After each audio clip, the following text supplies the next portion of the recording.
I'd like to bring the Building and Ground Subcommittee committee into order. Roll call, please. Member Gately? Present. Member Castellanos? Present. Member Reed? Present. Okay, on our agenda, the first thing on our agenda is the food project infrastructure proposal at Ingalls School Farm. Could Hazel come up and make a presentation for me, please? Or for us? Do people have the printout, the sheet that I made? Okay. Yes. I brought some copies. This one? Yes. And this one? And that one, yes, there's Yep, some we got text both as of well. Can you hear me? Yes. One yeah, thing, so- just speak up, because Okay, that's fine. We came last fall, and you all accepted a proposal for a build out of a full wash station for the farm.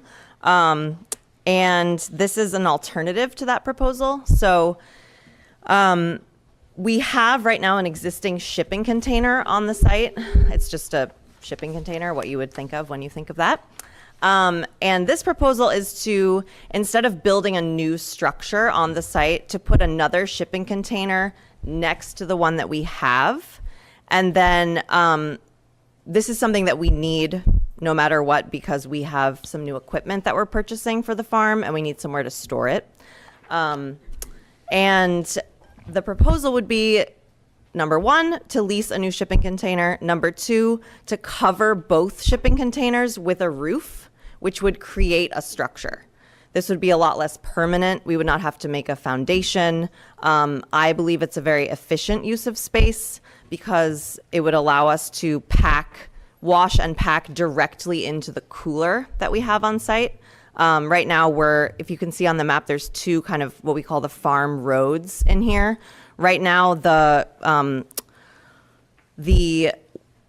wash station is on Collins Street Terrace, and the cooler is on the other side of the farm. So it's just very inefficient for us to walk things or drive them around the farm. So this feels like a great solution, both for us in terms of efficiency and just in terms of creating a less expensive, frankly, and less permanent structure there. Yeah, efficiency is everything. We grow thousands and thousands of pounds of food on this urban farm site every year, so we're always looking for ways to save our backs a little bit, and I think this is a good solution. Any questions? I have one. Oh, you do? Yeah. Member Castellanos?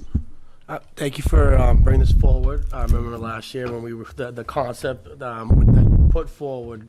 I'm glad that this is where we're at in this project. Could you kind of talk a little bit more about the grant process, I guess the funding piece of it? And Yeah, then absolutely. Also the lease conditions, if you can kind of elaborate what that looks like and how we are tied into that. If we are not, please talk about that part too. Yes, absolutely. So this grant proposal was put together in the spring from the Essex County Community Fund. The main idea behind this grant was to mitigate the situation with our compost pile, which has gotten out of control. We've had definitely still feeling the effects of COVID in terms of volunteer inputs. Right now, the farm is completely hand powered, so we have no machinery. We're not processing any bed prep, anything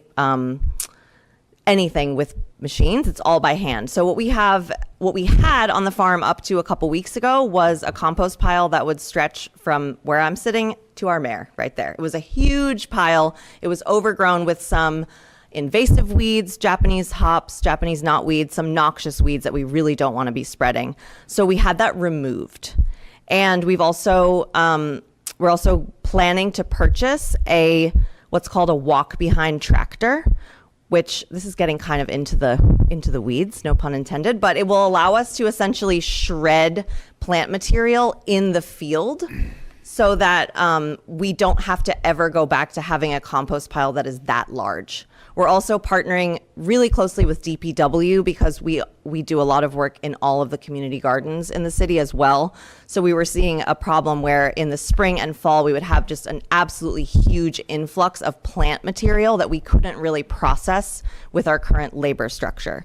So hopefully this machine, the DPW partnership, it's created a lot of space on the farm. It's gotten rid of what was honestly a sort of out of control compost pile.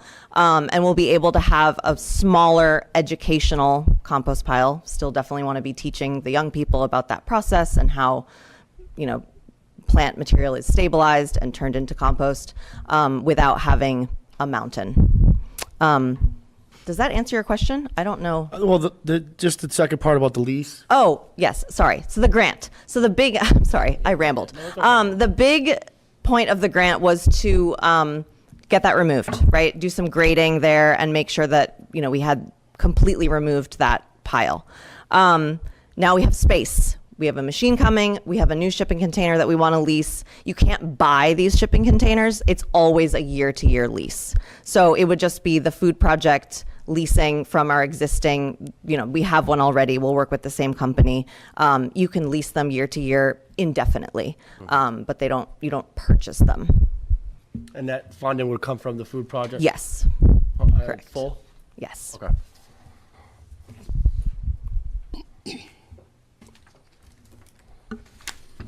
So Hazel, he asked the question that I wanted to ask you.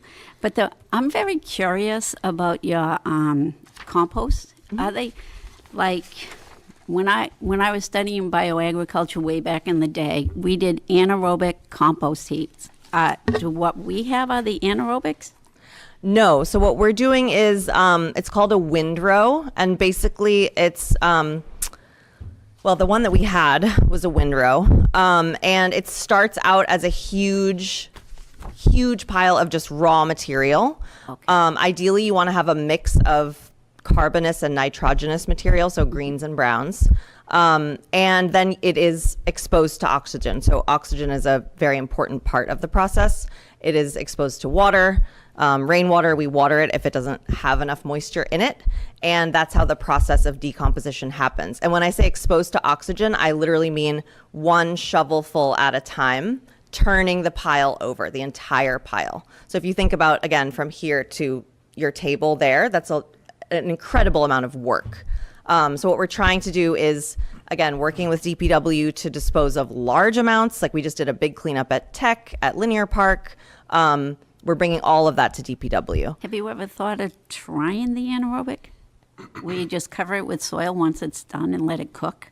Well, the problem that we're running into is just simply that we can't process the amount of material that we have. Like if we were to have a, front loader or something like that, a bucket on a tractor, it would be more plausible for us to do something like that. We have that on other sites at the food project. We have suburban farms that we manage as well.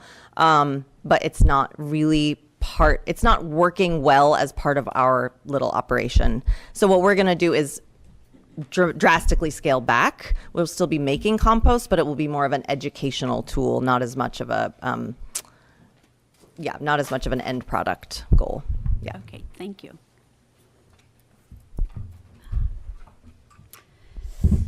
Is there a motion? I make a motion to move forward the two proposals. Do I have to say them out? No, the first Or the first? one. I make a proposal to move the food project's proposal forward. Second. Vote, please. Member Gately? Yes. Member Castellanos? Yes. Member Reed? Yes. All righty, now we're up to second. I'm done. Oh, thank you very much. I'm sorry. Great presentation. You can go, yeah. Okay, now we're moving up to item number 2, renaming of the LVTI Machine Shop to the Ronald Arthur Beckett Machine Center, or Machining Center. And we have people from the Lynn Tech alumni, and they want to read this, what they presented. What? Didn't he want to read it? It is quite long, if you want us to. They're going to give, I think, a synopsis. Oh, that would be perfect. But I thought he said he wanted to read it. I'll read it for you. I mean, I was like, wow, just. Good evening. My name is Kelly Papajoju. I am the president of the Lynn Tech Alumni Association.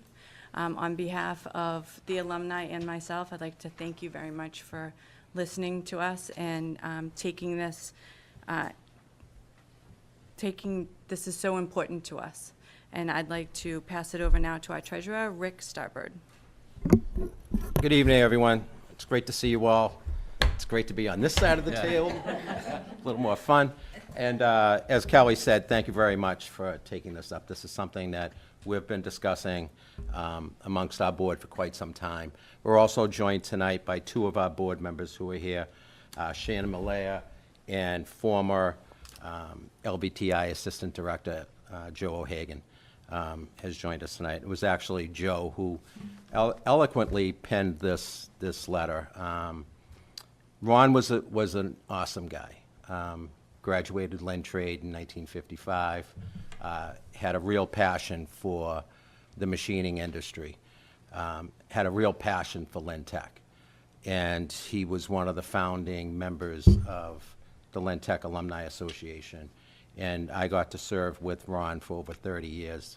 I was a kid when I got involved with the Lynn Tech Alumni Association. And I learned so much from Ron and from Ron's passion, particularly with the machine shop program. During my first term on the school committee, the machine shop had been closed. Ron was just, every one of our meetings, it was all about machine shop to Ron. And he had set up a tour for basically anybody that wanted to go, but I joined Ron along with my school committee colleagues, Patty Capano and John Ford, Dr. Latham, and at the time the director of tech, Diane Paradis. And we took a bus ride out to Western Mass and got to see, which at the time was a brand new facility at Worcester Tech. Went to Assabet and a couple of other schools, touring their machine shop programs and talking about what we could do to reimagine the machine shop program at Tech and get that reopened. And I, imagine everybody in this room has been through that program now and has seen for themselves that it is a state-of-the-art machining program over there with the equipment and all. We've had elected officials on every level, I think, has visited that shop. And it's all due to Ron Beckett's passion. And for those reasons, we would love to get approval to name that shop after Ron, the Ronald Arthur Beckett Machining Shop. Thank you. Questions? If no one got a question, I'll make a motion to Make a motion to approve? to approve and move forward. Move- Second. Member Gately? Yes. Member Castellanos? Yes. Member Reed? Yes. Move it to the whole committee, both of the items. Yeah. Thanks. Can I say something quickly? Oh, I'm sorry. Oh, no, you're sorry. The mayor. Yeah, I just want to thank the Lynn Tech Alumni Association for bringing this to us. Also, Mark King, I know couldn't be here, who we had spoken with, and really, we're so lucky to have the Alumni Association, to have an active group, and we see your passion for Ron's passion as being real inspirational, I think, for the whole city. We're really proud of that program and really proud to be able to do this, so thank you. Oh, thank you, Mayor. Appreciate that. And welcome back, Councilor Starbird, not only to Tech, but also to the school committee. So.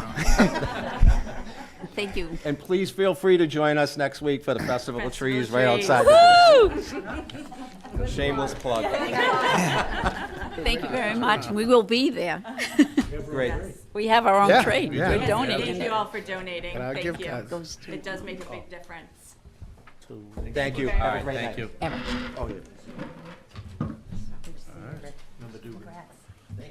Thank you. Can we have a motion to adjourn? Second. Member Gately? Yes. Member Castellanos? Yes. Member Reed? Yes. Okay, moving along, I'd like to call to order the policy subcommittee meeting for tonight. Roll call, please. Member Dugan? Present. Member Reed? Present. Member Satterwhite? Absent? Okay. So tonight we have two policies that have been tweaked a little bit that we're looking for the committee to approve. The first one is GBEA, which is staff ethics and conflict of interest. So we do have Attorney Gallo here, who's our go-to policy guy, my savior with policies. So I don't know if Attorney Gallo wanted to just kind of summarize what the changes here are. Absolutely. Thank you. Good evening. Thank you, as always, Policy Chairperson Dugan, members of the administration and superintendent, Mayor Nicholson, members of the committee and subcommittee. For the record, Charlie Gallo, Lynn Public Schools Compliance Officer, and here tonight to talk to you first about GBEA and then to talk to you a little bit about the policy GBEB related. The former is staff ethics and conflicts of interest. The latter is staff conduct. So big picture, the LPS policies that exist now are the Mass Association of School Committee policies. That they were part of the overhaul that occurred over the past 4 years. More recently, myself, Executive Director of Human Resources April Reed, and Deputy Ruggiero were asked by the superintendent to address some issues, and did so through these policies, and did so, I want to note, in consultation with Sheila O'Neill and in partnership with the LTU to be sure that we were, doing something that was workable for our staff.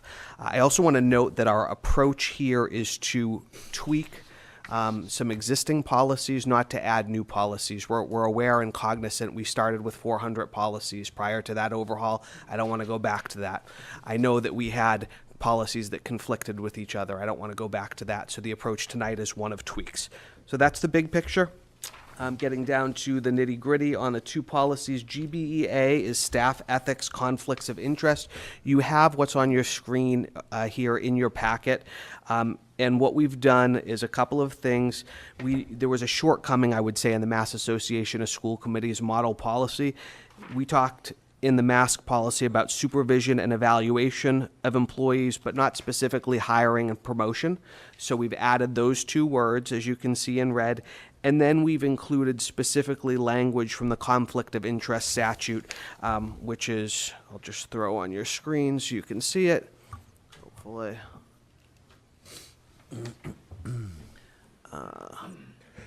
So it's a little bit small, I apologize, but the statute talks about not just actual conflict, but appearance of conflict, and so we borrowed that language from the statute.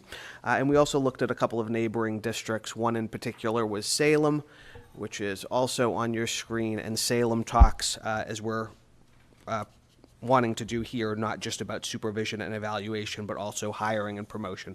Finally, we struck a line that was more procedure than policy, and happy to take any questions you have on GBEA. All right, so just GBEA. Any questions? Yes, Member Reed. Thank you, Charlie, and thank you, Member Dugan. So in regards to, I imagine there are people currently in this situation. What is going to happen with them? It will be a switch of supervisors, or what? How is that exactly working? Yep. So I think it's a great question. So there's a line in here: the foregoing provision shall be effective as the date of the adoption of the policy. Nobody's going to be, losing their job or anything like that as a result of this policy. But I think there could potentially be, and we would have to work through HR and through the administration about reassignment in terms of evaluation and different protocols and safeguards for anything that currently exists. And I'll defer certainly which to Deputy. I would say already happens. We never allow evaluation to happen with relatives. So we are always sure to do a supervising evaluator that is neutral and not connected. On a similar note,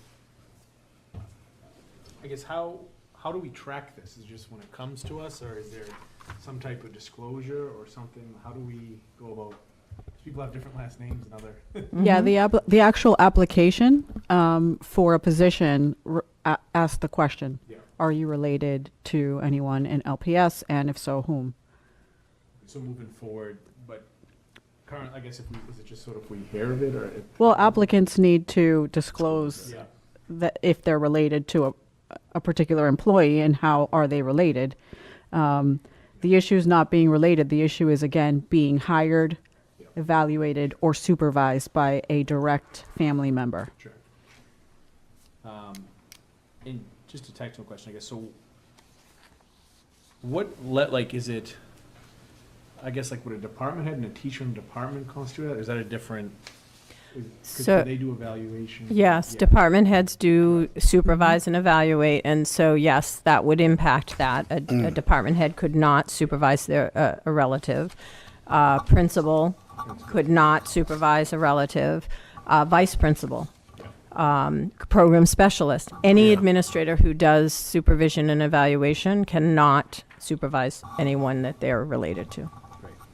Thank you, that's my question. Okay. Any other questions from the? Yes, Member Castellanos.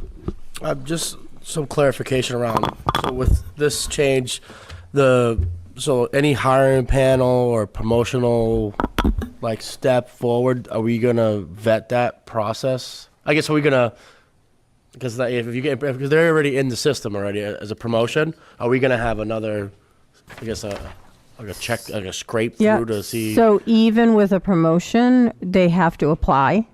And so to Dr. Alvarez's point, in that application process, there is the question, are you related to anyone? And if so, whom and what relation is it? And could you just kind of go through those types of relationships that we're like definitely not, so what can you identify the conflict for us? So married, Siblings, uncles, children, cousins, all of aunt, the above? uncle, all of it. Yeah, And by marriage as well? yeah, Okay, so like the nepotism part, right? correct. So that's why I asked, because it can get, there's a lot of discretion around that, right? Or even if it's like, I guess like going back to just how we to screen for it. Like sometimes if they're married, I don't know if like, so it says family members connected to the system. Like, could you just walk me through that one more time? Charlie, maybe you want to describe a family member as it relates to the statute? Sure, most certainly. So family member, as it relates to the statute, we're talking about household, household family members and sort of, I don't have the full list in front of me, but the list of, folks that parent, sibling, those kinds of things. But what I want to note is that it's not just that. There's also appearance of conflict. And so I have on your screen and here, and I'll read it, to act in a manner which would cause a reasonable person having knowledge of the relevant circumstances to conclude that any person can improperly influence or unduly enjoy favor in the performance of his official duties. So what that is not, so all the family relationships are important, but existing in the conflict statute now is appearance of conflict as well. Okay, that's what I was. Yeah. But there's no exhaustive list. Okay. And I just want to clarify that, like, two teachers in a building that are related doesn't apply here. They don't supervise each other. It's really about that supervision and evaluation. Administrator. Yeah. Member Pena. So the discretion would be to be supervised under, Right, it's the administrator, really, and who they're related to. okay.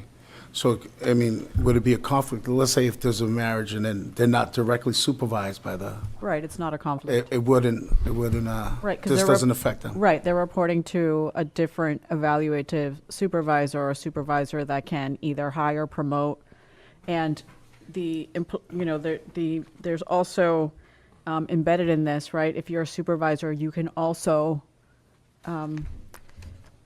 do payroll hours, Yeah, right, I and understand. assign hourly, part-time work There's sheets. that risk of that. Right, yeah. so we want to make sure that we steer clear from any appearance of that type of impropriety. Thank you. Well, Any other questions? Yeah, Member Castellanos. Well, that goes back to just the hiring panels that we usually have. Are we going to be making sure that, I guess when I hear nepotism, I think about friends. Like, going back to like people that know, like, yeah, and that's the part. So how are we protected by that? How do we?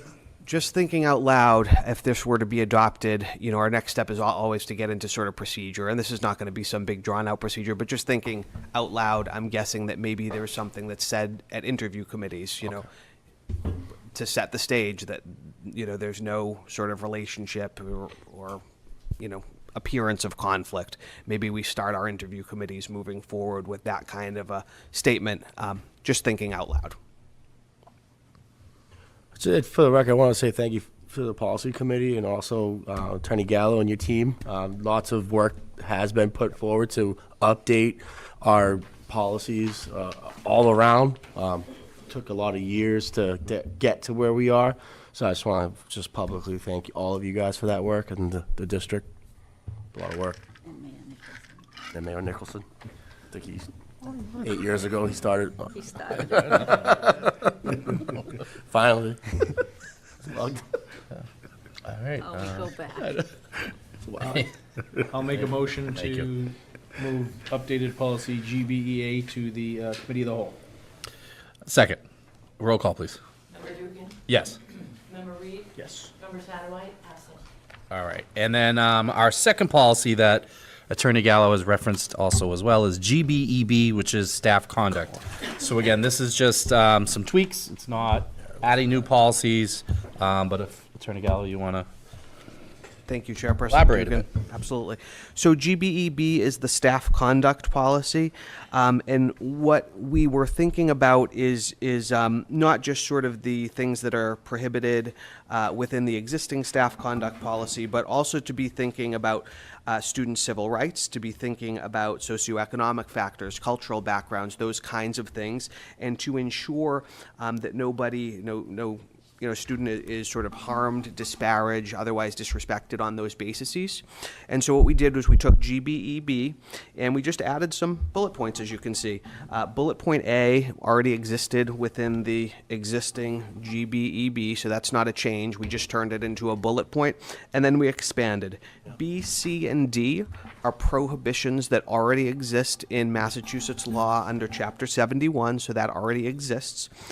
E and F are items that speak to that, civil rights, wanting to make sure we respect the dignity, making sure as the committee, as the administration, as the district as a whole focuses on belonging, to harken back a little bit, 2 months ago or so, I was here and expanding our protected classes and all of our policies. These two provisions do that. And in addition to Deputy Ruggiero and April Reed, and again with Sheila O'Neill, would also recognize our SEL and DEI departments who chimed in on these pieces as well. And so GBEB, I'm happy to answer any questions about, but that's what is put forward for consideration tonight. Member Reed. Thank you again, Attorney Gallo. I know you kind of talked about this a little bit, but a lot of these seem very common sense. Yes. Do putting these in here give us more legal standing, or is it just sort of a reminder to staff? Great question. The latter. Okay. And the latter. And there are so many statutes and there are so many policies and there are so many documents and there are so many trainings. This sort of puts it in front and is a reminder about the things that you're obligated to do. Are you obligated to do them even without the policy? For the most part, yeah. But this puts it out front and makes it clear, and I think sets a tone that ought to be set, I would say. Absolutely. Any other questions from the committee? I'll make a Okay. motion to advance policy, updated policy GBEB to the committee of the whole. Second. Roll call, please. Member Dugan? Yes. Member Reed? Yes. Okay. Member Satterwhite? Absent. All right. And I think that concludes our business for tonight with the policy subcommittee. So we'd need a motion to. I make a motion to adjourn. Second. Roll call. Member Dugan? Yes. Member Reed? Yes. Member Satterwhite? Absent. Okay. Thank you, Charlie. Good for evening, all. working Thank on you. this. Thank you, Attorney. Yeah, thank you very much. Thank you. Okay. Oh, the big guy now.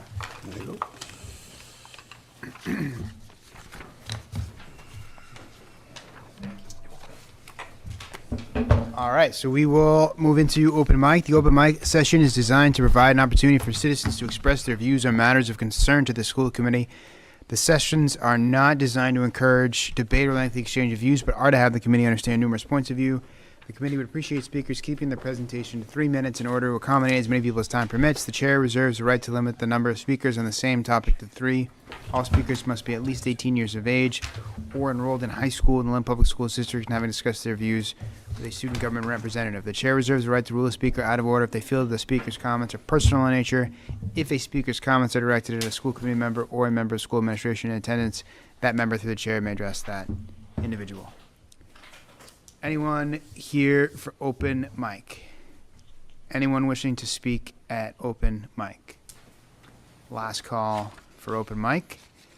And we will close the open mic portion of the meeting and begin the 17th regular meeting of the school committee. Roll call, please. Member Castellanos? Present. Member Dugan? Present. Member Gately? Present. Member Pena? Present. Member Reed? Present. Member Satterwhite? Absent. Mayor Nicholson? Present. For those who are able, please rise for a salute to the flag and remain standing for a moment of silence. Please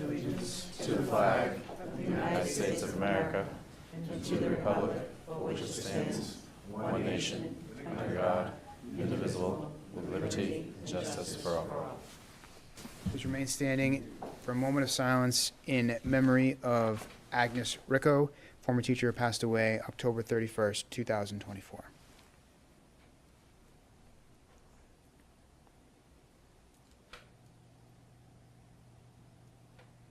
Thank you. Some peace, Agnes. Next item is the minutes. I make a motion to accept the second special meeting on October 29th, 2024. Second. All in favor? Aye. Opposed? Ayes have it. Next we have presentations.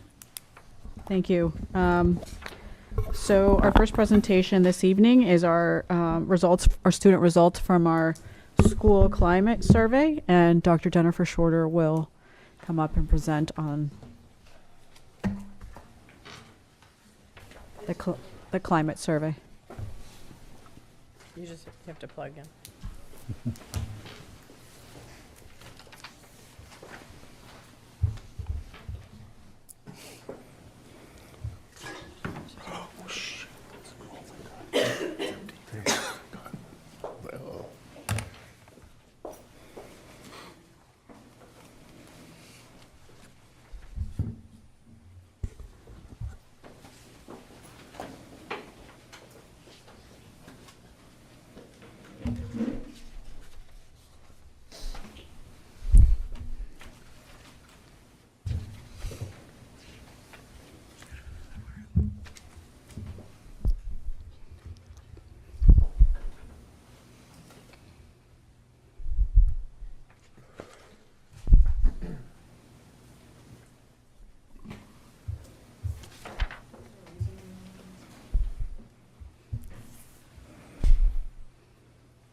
I'd say the climate's getting better. The smoke's everywhere. Right in Westland, right? Good. Smells like a campfire in my house. Yeah, I know. Yeah. Clicker. I always for the clicker. Eat at my eyes, smoke. Those new lenses. Yeah, but it's, that shop. I see guy 2020.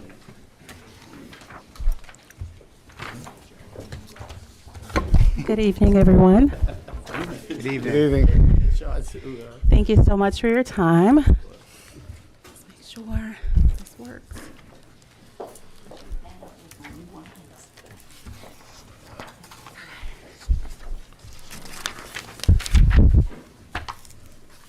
So before we jump into the climate survey results, I'm going to give some context and background of how we arrived here once we get here to the actual slides. Thank you for your patience. Great. So I do want to acknowledge that this was a collaborative effort between the Assessment Accountability, the Social Emotional Learning Team, and DEI, Diversity, Equity, and Inclusion, of where we initially worked on this together as we were thinking about overall school improvement, that it's not just about academics. It's about looking at the overall social emotional well-being and how equity, belonging, and inclusion plays a part in how our student outcomes look at the end of the day.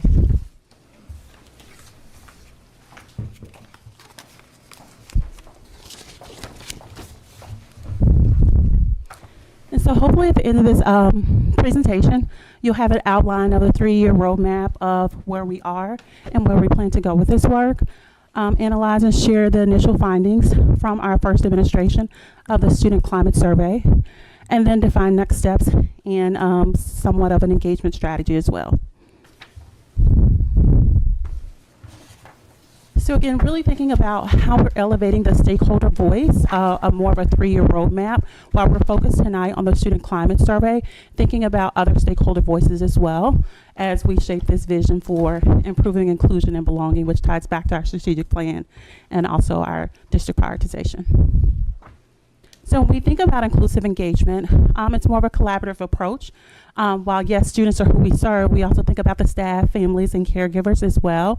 And through that, we've offered this survey for the first time in multiple languages. Students were able to take the survey in at least 6 languages this time, whereas in previous efforts in the vocal survey that is offered by DESE, it was only offered in English for students who were taking MCAS. And so that only captured about 23% of our student population. So again, thinking about an inclusive engagement strategy that not only honors the voices of the students, but in year 2 and 3, you'll see that we plan to roll out surveys for our parents, staff, and caregivers as well. So in year 1 of thinking spring to spring, where you see more of a white box is a pilot phase, and a fully color box is full implementation. In the spring of 2024, we initially piloted the survey with about 6 schools, and we got feedback from the school leaders that were engaged in that pilot to reshape the the survey that we implemented last month. And so in the spring of 2025, we're going to pilot our staff climate survey, but also thinking about alignment between the different tools that we're using. So if we're looking at self-efficacy, we're looking at self-efficacy for our students and our staff, so that we're having multiple measures across the different groups. And then in the spring of 2025, we'll have our second administration of our student climate survey, so we can look at from fall to spring. There were some strategies and interventions that we used based on the data. Did that change outcomes for our kids? Do our students have a greater sense of inclusion and belonging? And then at the end of our first full year of implementation of our student survey, we also want to hear from our students as well of what was their experience with the survey. And so we're planning that as well. In year 2, we'll continue the administration of the Student Climate Survey twice a year. Then in year 2, we'll also have the full-scale implementation of the Staff Climate Survey. But then in year 2, we're also piloting our Family and Caregiver School Relationship Survey. So you'll have 3 different surveys going on, with 1 in a pilot phase in year 2. And then in year 3, we'll have the 3 different surveys elevating the stakeholder voice from all different perspectives: students, family, caregivers, and staff.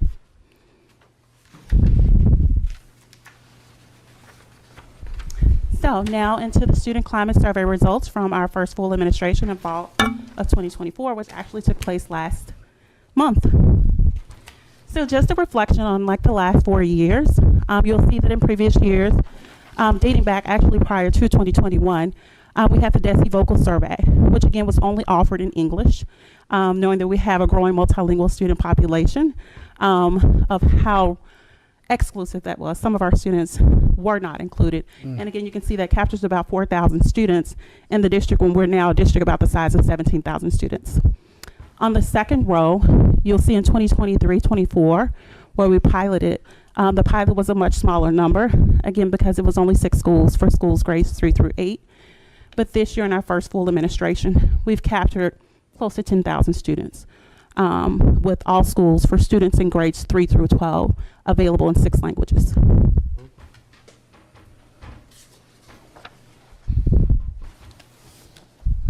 And that's just actually just a repeat of what I just said. Thank you. Here you can see the different languages that were available in addition to English. And as you can see, when students are given access to have options, they choose those options.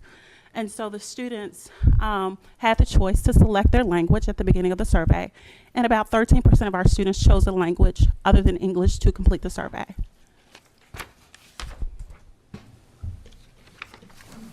And the survey says, so overall favorability is on a scale of 0 to 100.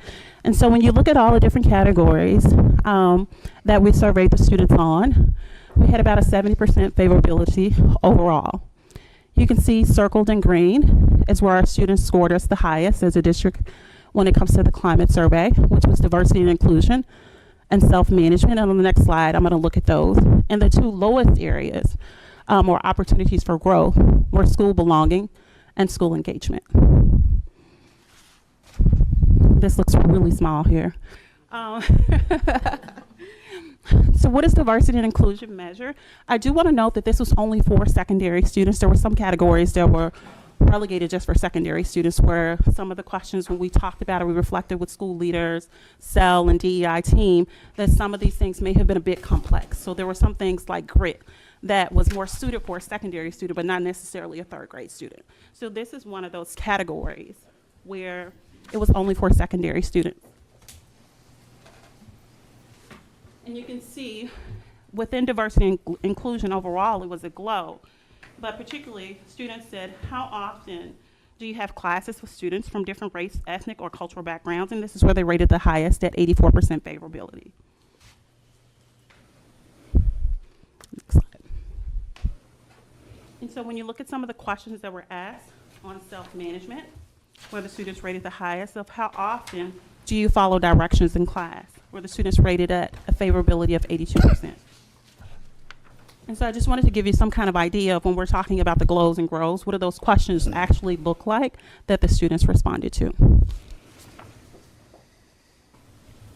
For our 2 opportunities for growth, we can see that one was school belonging, which is one of our district goals for this year, focuses well on school belonging. How connected do you feel to the adults at your school? About 60% favorability there.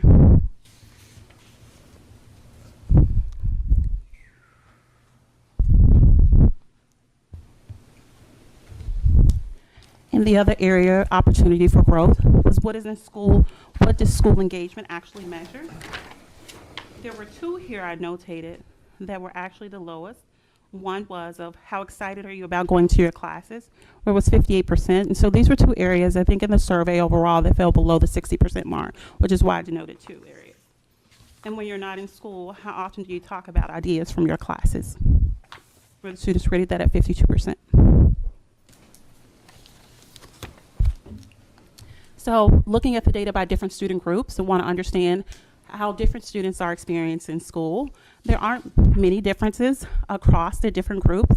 And so I'm not going to talk about everyone detail for detail, but as you flip through, if we look at the different education groups, whether it's English language learners, whether it's our students who are dually identified, our general ed students, or our students with an IEP, it pretty much fell within a very tight range of how they showed favorability on the school climate survey.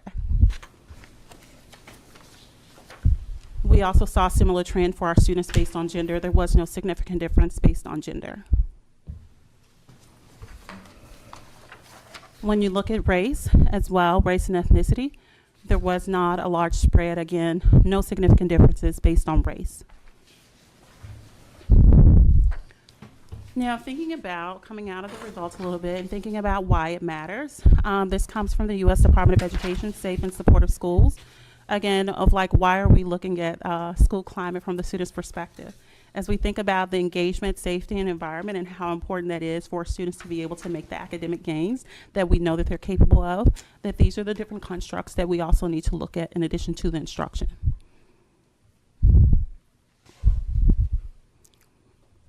And so this is just the next couple of slides, are a couple of slides that show the actual relationship based on real data in the district, and schools and district staff have access to this to kind of cut through what we sometimes refer to as that intersectionality of data as well. And so on the surface, when we looked at those different student groups, it looks like, oh, there's no difference.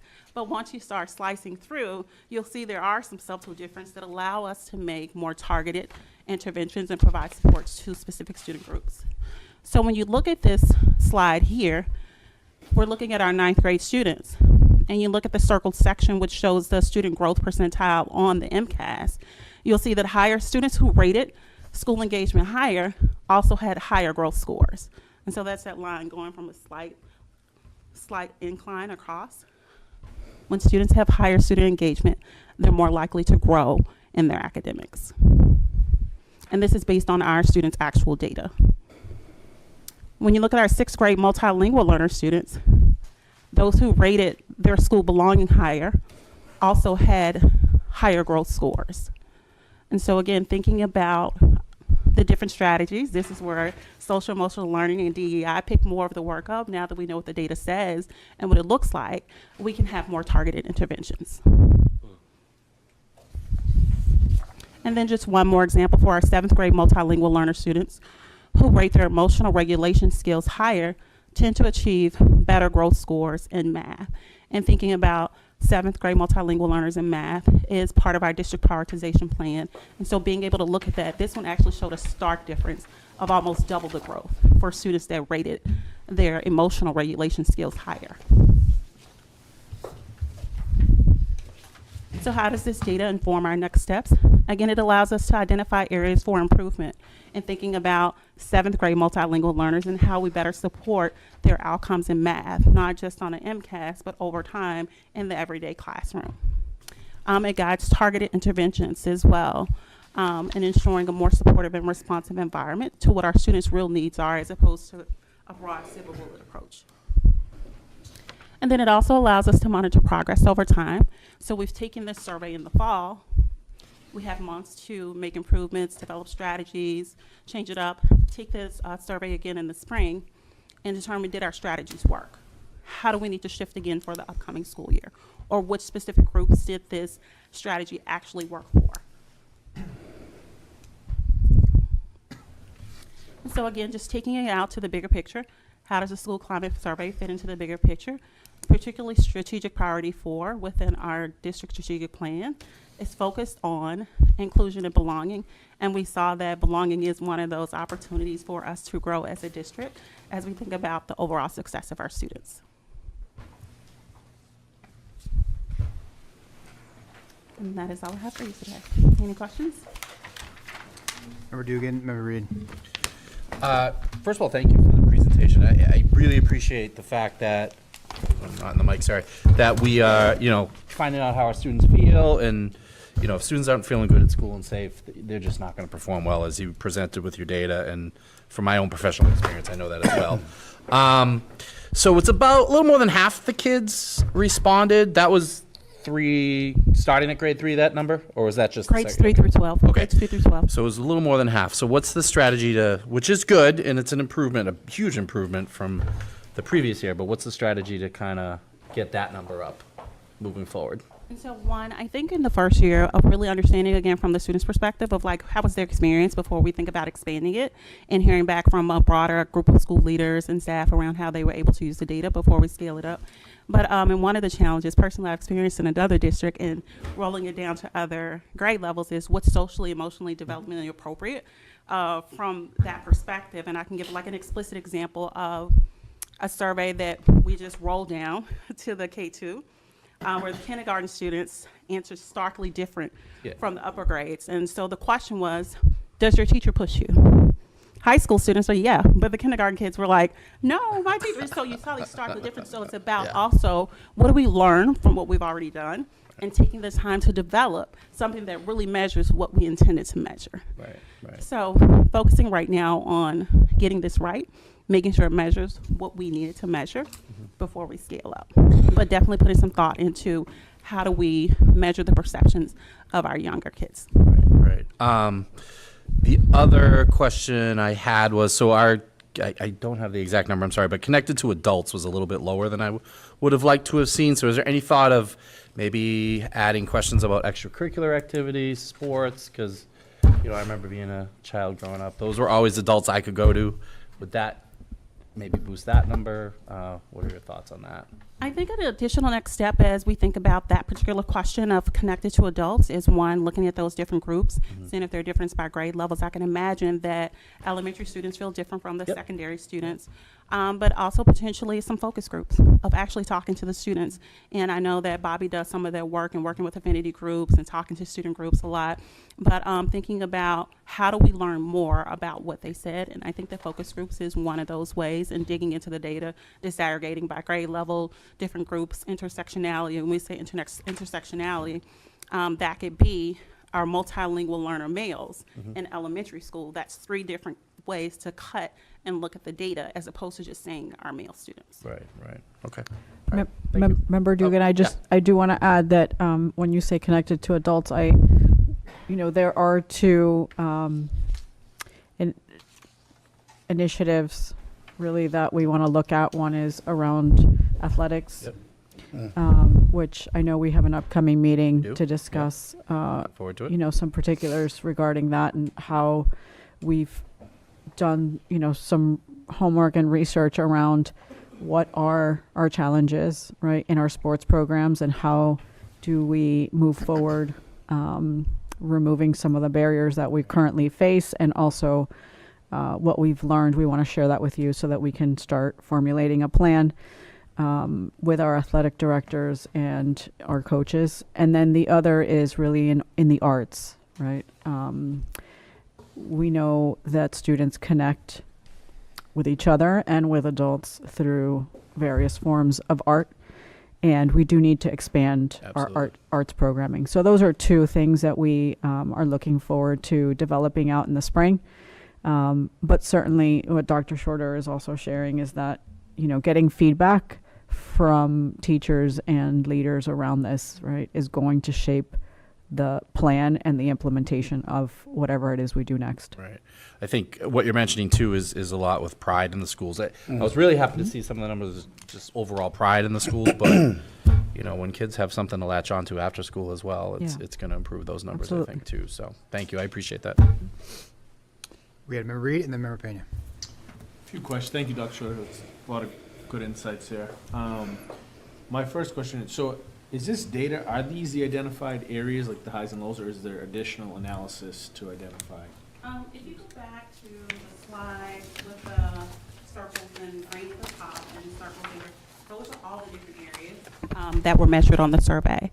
And so that might include self-efficacy, cultural awareness, grit, self-management. Sorry, I meant the areas for improvement. Are those the only areas for improvement? What was that? Repeat your question, please. I was just, it says identify areas of improvement as the next step. So is that based on, that has not happened yet, correct?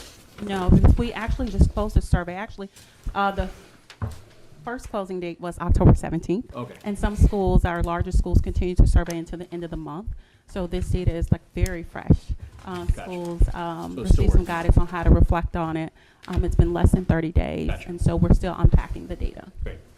And while this is the district view, individual school data could look different from the overall district data. Sure. Thanks.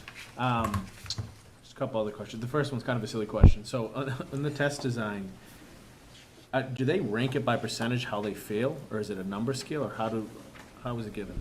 Great question. Some of the questions are on a scale of 1 to 5. Okay. And some of them are on a scale of 1 to 7. And this is actually a survey that is constructed by researchers. You may have heard of Panorama. This is a survey that we adopted from them.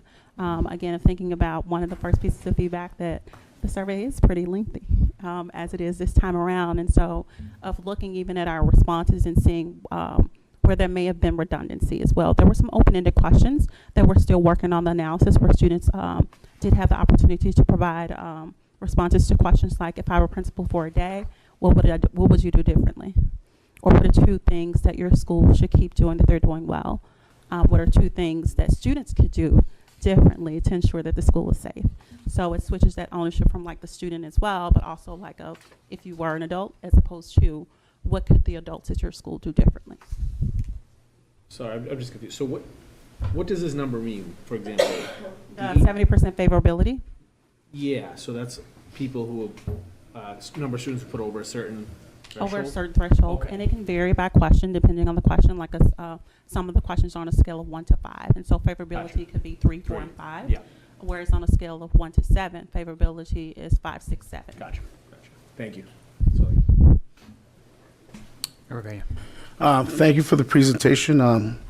Just to echo on what, Dr. Alvarez mentioned, yesterday I had a meeting with a nonprofit organization, and I met with students who did their own survey. They were from English, and 90% of the survey is that they're really concerned about extracurricular activities and really like investing with sports, and especially our student athletes, like, Member Dugan mentioned about pride and really investing. Some of them also mentioned where, like, our science equipment is kind of old, outdated. Mm-hmm. He even mentioned when they're going to compete with other schools, example, like with the robotic, like, when they go to other districts and they have like really up-to-date stuff, and it's something where we really need to focus, and then that gives them a sense of belonging, focusing with their, training facilities and stuff. We lose students that want to go to other areas because they have better training facilities and stuff. And I think that's some scenario where we really need to,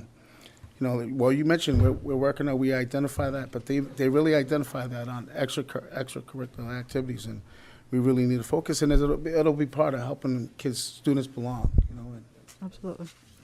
you mentioned the arts and et cetera. So, thank you. Thank you. Member Kaylee. Thank you for your presentation. I'm so glad we're addressing the climate in our schools, and we're actually getting information back from our students, because it's very important. It saddens me to look at what does school engagement measure and see a 58% on how excited are you going to your classes, and that could tie in with what Mr. Pena is saying, because if you go into a science class and the science class has outdated equipment and you can't get what you want to get done, or when you're not in school, how often do you talk about the ideas from your classes?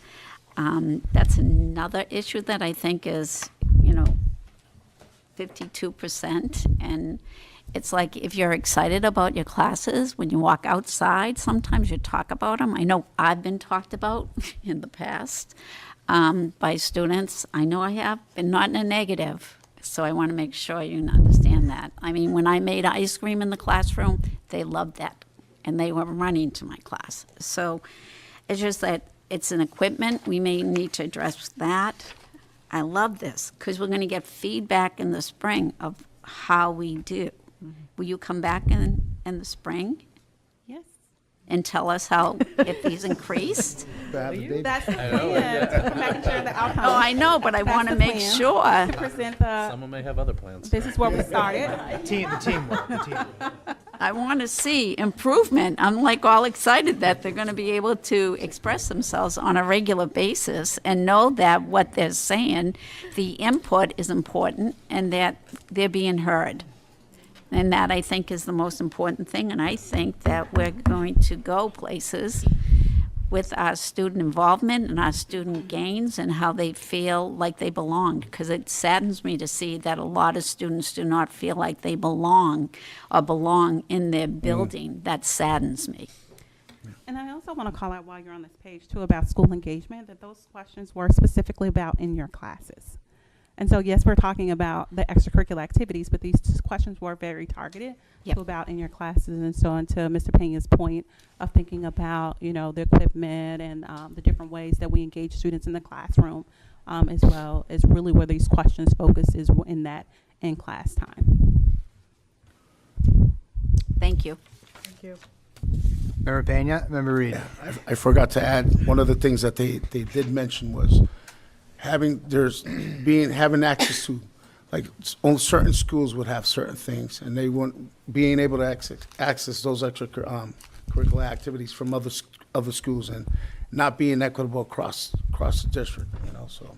Yep. Those are things that they mentioned, Yeah. that they would get better at other schools, or, like, for example, a life skills program that's done here at Tech. They said they wish they can have that at other schools.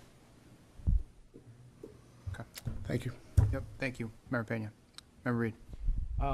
Sorry, for Jesse, I forgot my question. So, from a data perspective, how do we judge what is a good number for like the individual questions? For example, using the question Member Gately, obviously 50% sounds low, but how do you judge that? How do you judge that quantitatively? So I think of it more of less of judgment and thinking about what do we learn from it to better support our students, and thinking about to the point of like different schools have different resources. And so from wherever you are as a school, when you think about particular, let's say school belonging or engagement, what is it that you need to better support your students? But it's less about the judgment piece, but we have more information to inform the work that we should be doing more of or less of. It's just my brain. It's hard for me to comprehend what is a good number and what isn't. Given, I think also like thinking about over time, we'll learn more as well, because of there's general data about other districts that have taken this survey, but over time as we collect more data, it begins to tell a story as opposed to just a specific point in time. So that's kind of my brain was going kind of sort of comparative data on other places or whatnot. My last question is, how did we distribute this? Was it online or? Online electronics through a tool called Qualtrics. Is there any way, I mean, I know we do this with other surveys like the health and wellness or the wellness survey. I think this is such an important, such important data. Is there a way that we could administer this like during the day on like a paper survey? Like we do other tests? Or I don't know if it's paper, but I mean in classroom. So this is actually administered during the school day. Okay. Gotcha. They can take it on their laptops, and having it electronically actually allows us to access and process the data much faster. We can download the file, upload it to the platform that every school has access to, and they can manipulate it, and it changes the charts. I didn't build these charts, even though I like to take credit for it, but this is a dashboard that every school has access to. And they can manipulate the data and slice and dice intersectionality, however they want to look at it. They have some guided reflection questions that allows them to engage interactively with their data and think about their individual school strategies. So even with that like dedicated time, still 50%, like it was obviously optional, still 50%, only 50% of students participated? It's actually about 90% of our grades 3 through 12. So we have about 12,000, slightly more than 12,000 students in grades 3 through 12, and we almost got 10,000 students. So it's actually about 90% of that targeted grade. Oh, that's awesome. I'm sorry, I misunderstood. Thank you. Those students who didn't fill it out were probably absent that day. And then also thinking about like cleaning, we probably got around 11,000 responses, but when you look at the incomplete surveys, the ones removed, some that were duplicates, and cleaning up the data of what's usable, a student that answered 2 questions out of 20, that's not really usable data. Absolutely. Yeah. So we got, when you see that number close to 10,000, that's that clean data that we can actually use. Thanks so much. That's Valid question, great questions. Great. Well, thank you so much for the presentation, the whole team that worked on this, and all the students for sharing their feedback. This is terrific. So thank you. Thank you. Thank you so much. Thank you. Thank you. Good stuff. Next, we have Emily and curriculum data on ELS. And we have Laura Sanchez, our Executive Director of Multilingual Education, and Patty Hebert, our Chief Academic Officer, who will be guiding us through this presentation this evening. This is some serious shit. Good evening, everyone. Thank you so much for being here today. Good evening, Laura.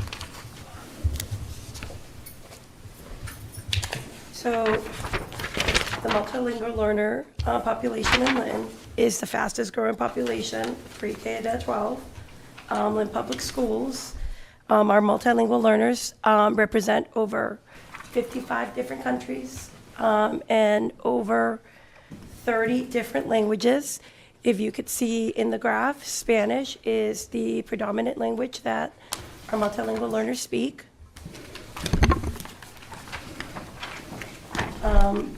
This is the multilingual learners in current enrollment.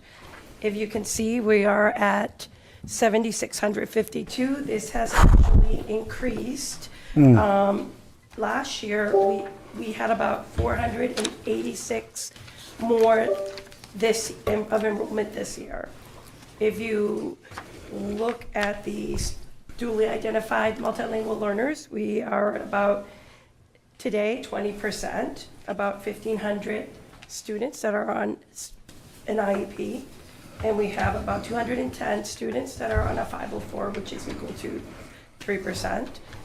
If you look at the enrollment by grade, you see that most of our multilingual learners are in the elementary grades. And if you look at the enrollment to date over the last few years, we've had a steady growth in our multilingual learning population. Between 2022 and 2025, we've have about like 2,500 to 3,000. Wow.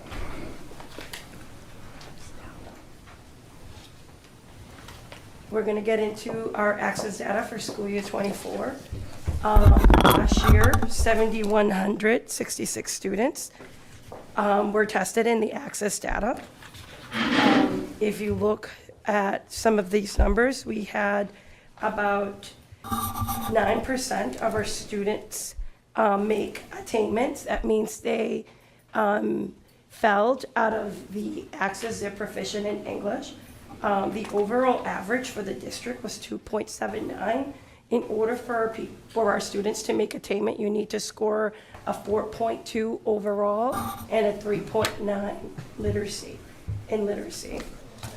If you look at our performance over time, we've stayed stagnant. We did decrease by 2 points from the year before. We went from a 34 to a 32. If you look at the number of students that we've tested over the last 4 years, it's a growth of over 2,500 students. That's a significant amount of students that we test for access.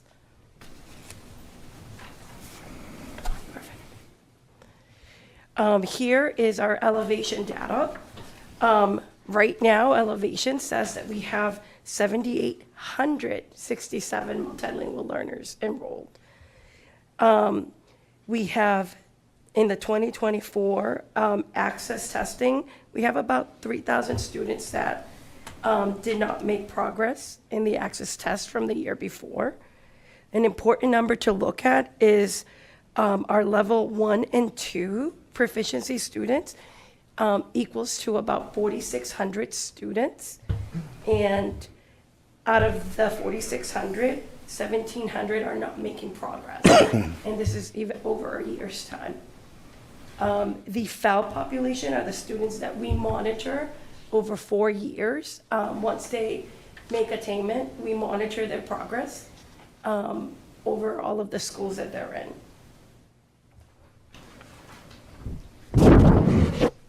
This is the most recent formative assessment data.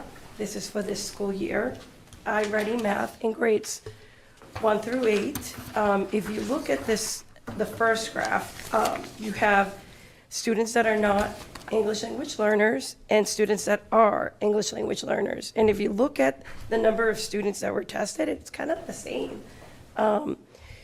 Right now, students that are not ELs are on or above grade level is 13%. Our multilingual learners, RL students, are making on or above percent of 1%.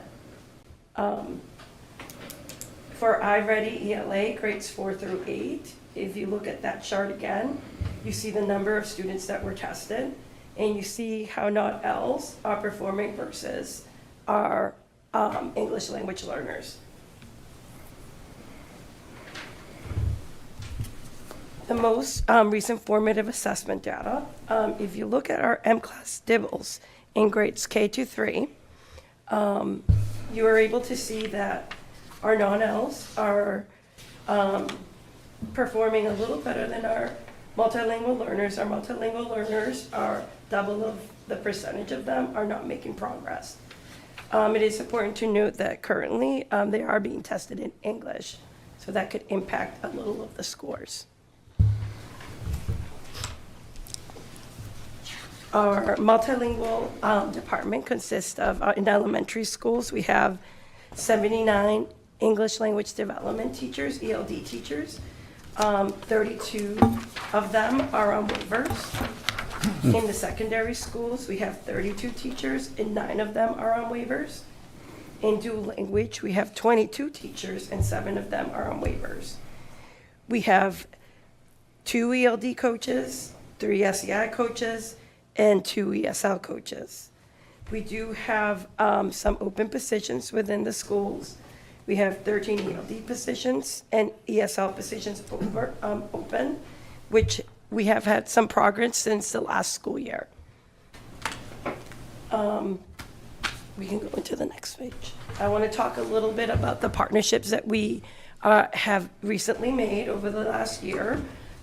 We have been working with the BC Fellows, dual language, works with them specifically on making sure that they are getting into our dual language programs, and we are also we also recruit some of these fellows, so they are working particularly at Connery and Harrington.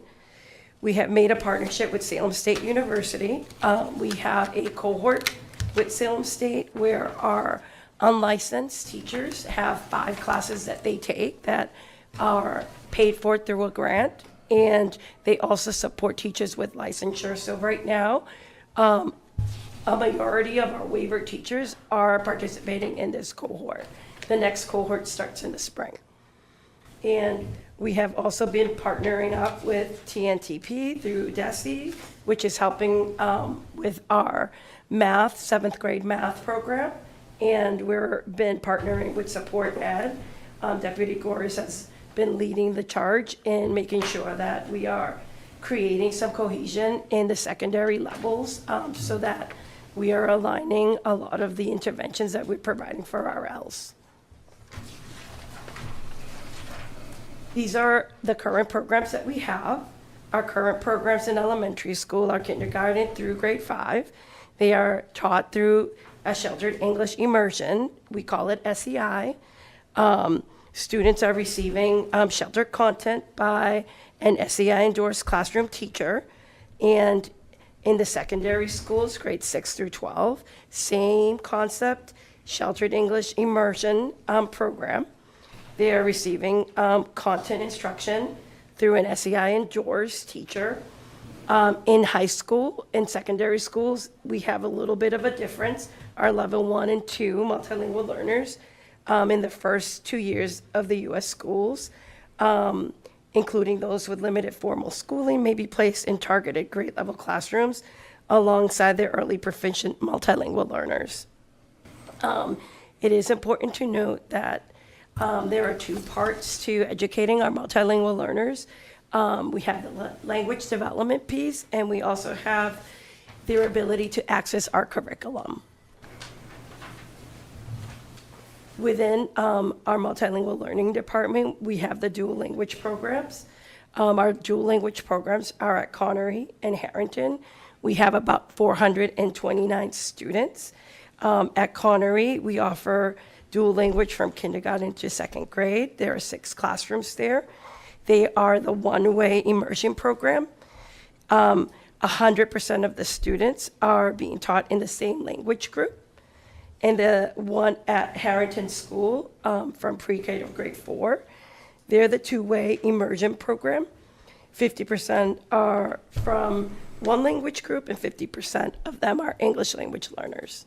And Amanda Campbell will be presenting some of the data in January to the school committee on our dual language programs. So this school year, DESE is going to be monitoring and coming in and monitoring and offering doing some of the compliance audits. We call that the targeted and focused monitoring. This is going to begin in February of 2025. They're going to come in and they're going to look at all of these 12 points, the annual English language proficiency assessment, state accountability assessment, initial identification of L's and FELs, yearly program and services, program exit and readiness, parent involvement, declining entry to a program, parental notification, follow-up support, licensure requirements, professional development requirements, and records of L's. The last TFM was conducted in 2020. Lynn had two findings. Two of the findings that the TFM report indicated was we've partially met the SEI endorsement for teachers. And the second one was the minutes that our multilingual learners were receiving in the classroom. They were at 30. We have made some corrective action. Right now, 75% of our staff is SEI endorsed. We're still working on 25%. A lot of new teachers that do need SEI endorsements. And we've made some headway in the elementary ELD minutes through some of the mapping that happens in the elementary schools. We're about 35 minutes, and then we offer small groups for level 1 and 2s. Some of our instructional plans in order to try to lift some of our multilingual learning data. And through our strategic plan, in order to strengthen the instructional core, ensuring both cultural and linguistic responsiveness for our multilingual learners, we want to ensure that we are aligning instructionally with all content areas. We want to review scheduling practices for grades K to 5 to increase the minutes for level 1s and 2s. We want to ensure that we provide school-wide professional development. This can occur during some of the half-days for staff on breaking down language demands, language objectives for our students. The Emily department, one of our instructional focuses has been to meet with every school to ensure that they know that our department can provide them with grade level PLCs. Our assistant directors are in each building more than 50% of the time, ensuring that they're working on WIDA rubrics to assess writing, utilize AI platforms to ensure that we're lesson planning and we get the supports that we need. We are reviewing student data, access report cards, the assessments to determine how our kids are receiving intervention. We are reviewing language objectives. We are adding scaffolding supports. And we are also taking deeper dives in elevation and ensuring that our students are making progress in their goals.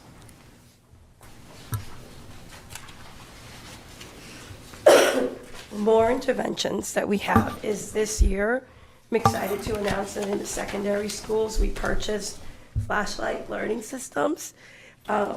This is going to provide the secondary schools with access support and testing support that they need. Our multilingual learners face a lot of challenges with the speaking and writing components of the access test, and this program is a tier 2 program that supports and in progress monitors this for our students. We are, again, increasing support in progress monitoring through the use of Elevation. Elevation offers modules and activities that that teachers and students can rely on to increase instructional supports in all content areas. iReady Math, grades 4 to 8. We are providing small group class interventions. Imagine Learning in grades K to 5. There are some schools that are utilizing this program for after-school programming. Rosetta Stones, all grades. We are creating centers. We are figuring out after-school supports, home supports, ensuring that students are getting on Rosetta Stone to orally represent the language that they're trying to learn. Title III after-school extended day programming. We are getting a lot of requests from schools to ensure that they're preparing their students, not just for Access, but also for MCAS. And one of the things that I would love to add to this is that we're continuing to have our LPAC meetings, which are our parent advisories. We partnered up with Lynn Housing Authority, and they allowed us to use their community space. Our last LPAC meeting had about 100 parents. We offered 6 languages for the parents to have translation in. It was wonderful to hear parent feedback on the education that their children are receiving. And our dual pack, they've had their first dual pack meetings at both Connery and Harrington, and that's something that happens all year long, including with our LPAC. So we're excited to provide families with in-person support.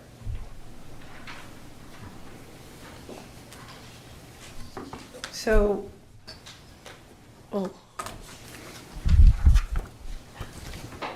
Grants. so there's one more slide, which is a good slide. Yeah, the grants. We want these grants. So these are the DESE awarded grants. We applied for the 0348 Multilingual Newcomer Homeless Support Grant. We were awarded it. This grant is going to offer hotspots, transportation cards, all sorts of different food incentives cards. Plus, there's an academic component to this. We talked to DESE, and they approved SEI endorsements for teachers, which is great. And then they also approved dual licensure. If there are incentives for teachers, we can provide professional development. If teachers want to get duly certified, we will pay for the licensure. We will pay for whatever it is that they need to increase dual licensure within elementary and secondary. Well, it says that there's a pending grant for 181, the English Learner Education Support, but we were just awarded it a couple of days All right, ago. awesome. Good stuff. This grant is going to help us continue our partnerships with Salem State University in order to ensure that we're providing that cohort support for unlicensed teachers. Awarded continued support with BC with the fellows. We're also able to provide middle school transition program for the dual language. We're going to be able to provide them with consultation as we're looking into moving to the middle school and adding a 5th grade to Harrington. So all of this is going to get funded through this 181 grant. And in addition to all of that, we added PD licensure. So there's a hefty amount of money if teachers do want to become duly certified in the elementary grades per se.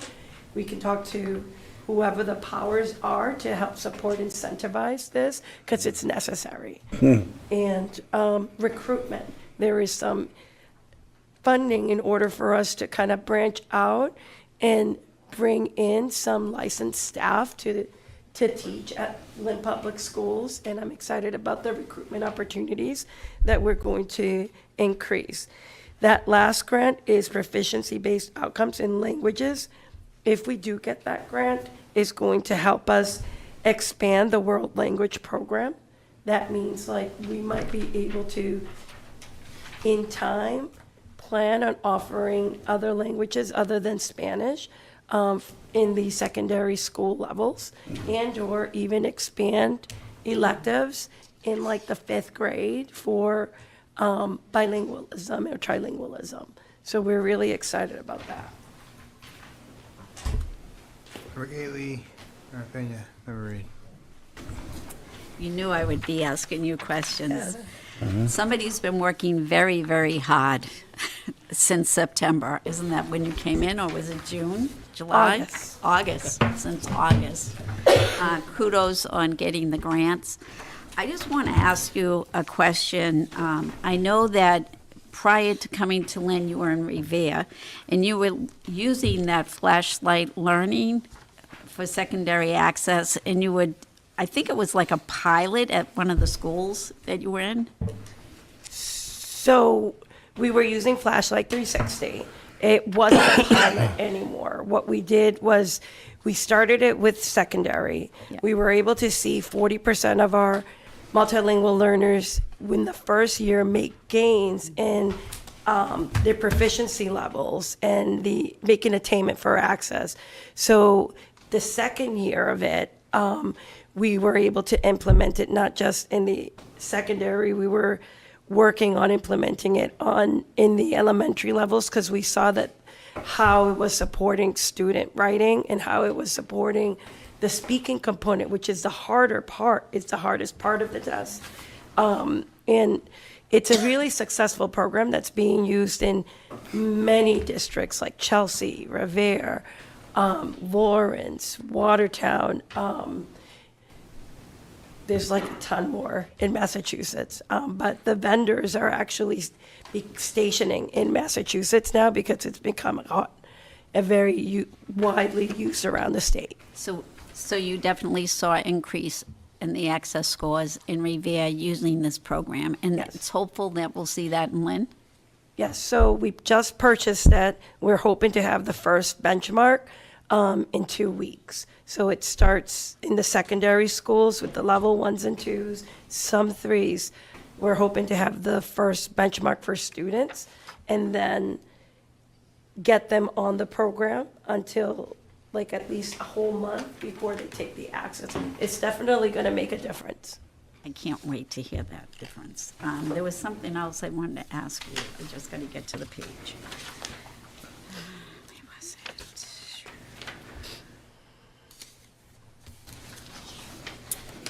It was around how you're implementing the instruction for multilinguals. Yes, ELD, and it's on page, I think, 13.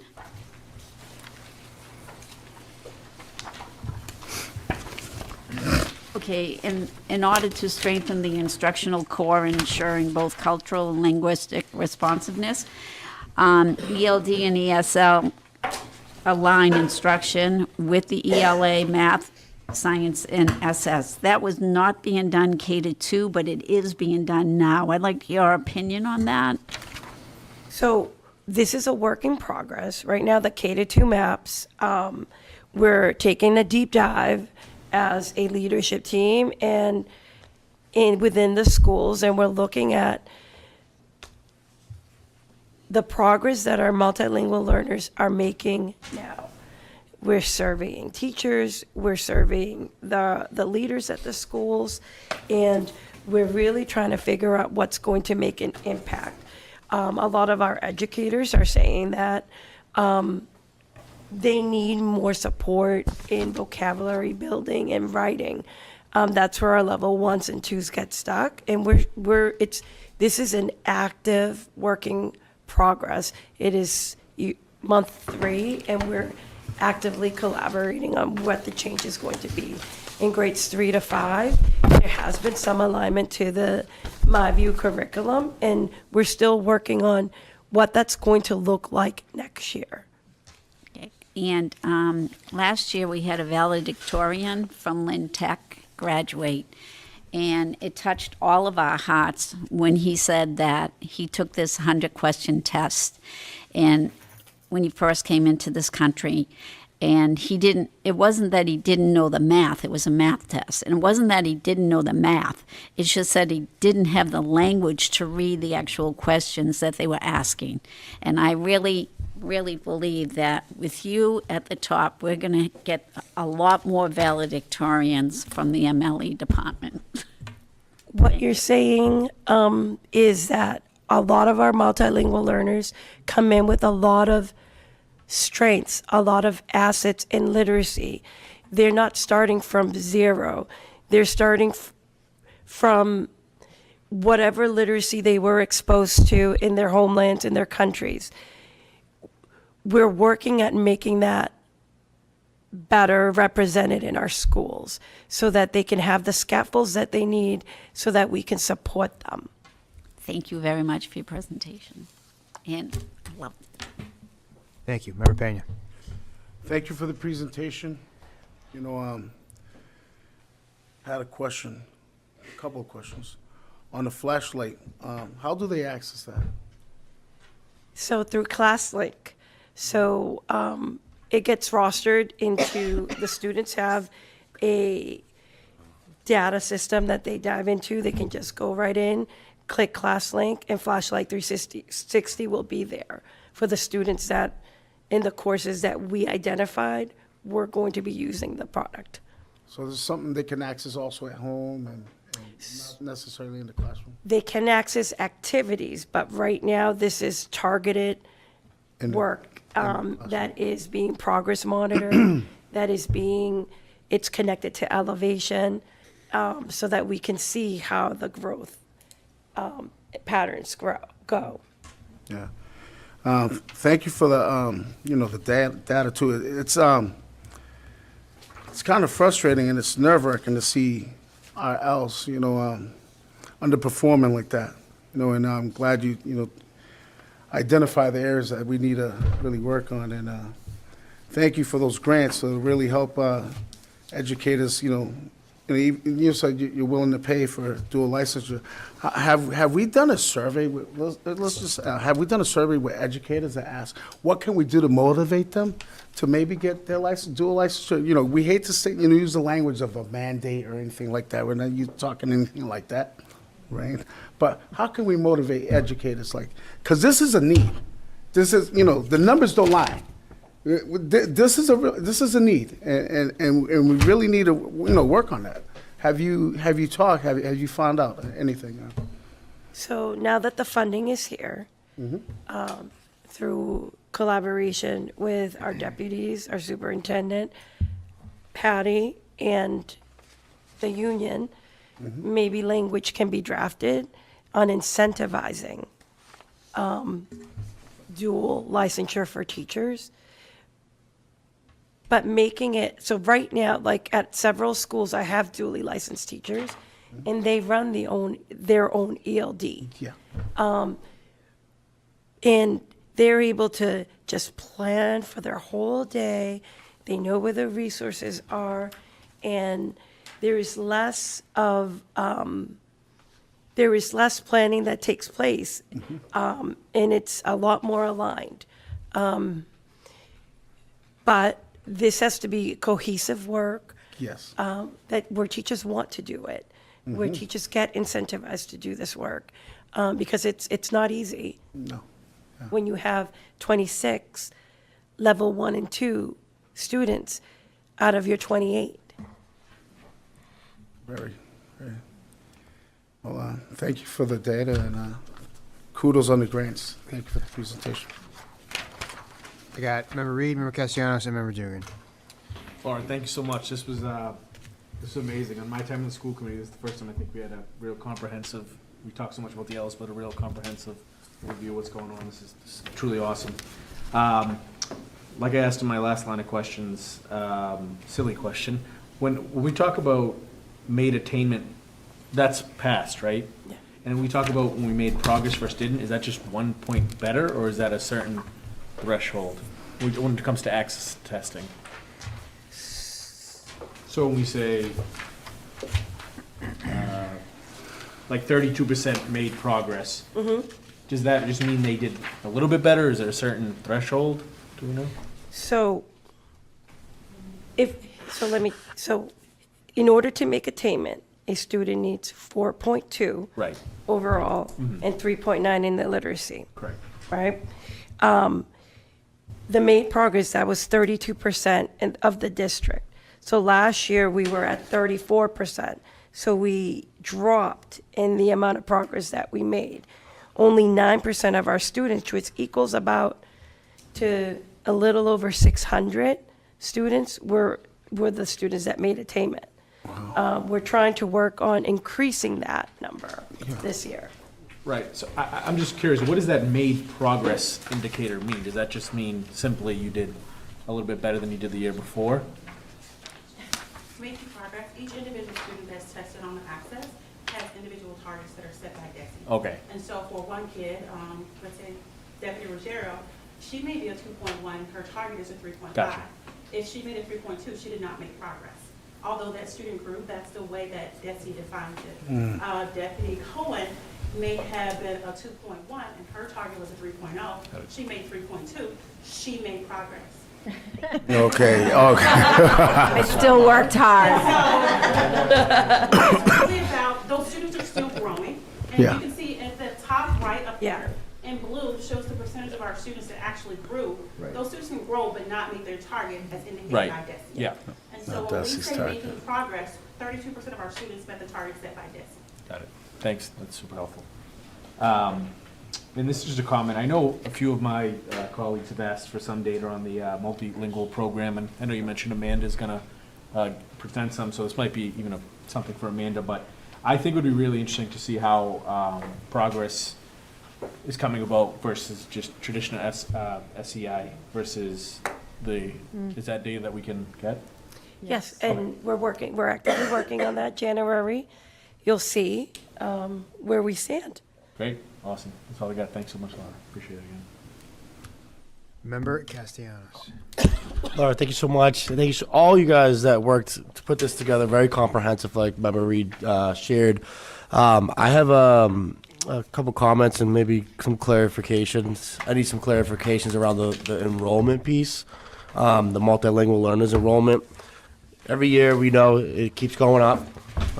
We're seeing significant increases around the areas that you pointed out in the data. Some new, for me, some new information that I'm seeing right now for the multilingual learners with IEPs. How are we supporting those students? Not only the multilingual learners, but they also have learning deficiencies. How are we providing those services? Like, how are we providing those interventions? Like, how do we, can you kind of walk me through what that looks like for those students, specifically that subgroup? Sure. They're on an IEP. That means that they have a disability. That means that they are assigned goals for their learning, and they're being monitored every year as legally mandated by the state. You meet with parents once a year, and you get tested every 3 years. And we have interpreters when we have a meeting, and the home language that they require is Spanish, Arabic, whatever it is. We make sure that there are interpreters at this meeting to ensure that they are identifying where the learning targets are within their IEPs. One thing that I can say, though, is in January, Emily has partnered up with special ed, and we're going to a conference on making learning goals more targeted to multilingual learners. This is going to be comprehensive work. It's a lot of work, but we're really excited to have partnered up with Christina Kalala in ensuring that we're providing this training for teachers. Can I just tag on to that? Yes. Just so that you know, a duly identified student would have both an inclusion teacher and an ELD teacher. Yeah. So they have two people who are working on similar things, but in two different ways. Yeah, that's I appreciate that. I also just when I think about the enrollment increases, I think about family engagement and how we are strategically doing that, because I think that's so important as we see the numbers keep increasing, as we start seeing more and more multilingual learners, and kind of hearing the student climate surveys that we heard earlier this evening. I think it's vital to have those strategies accessible, right? So I think that's something that I think you guys are really working on. I know that you guys have partnerships with BC, Salem State, and you're working on trying to get the staff capacity to participate there, but I think also there needs to be outreach. But I'm not sure how we want to accomplish that, but the enrollment numbers every year keep going up.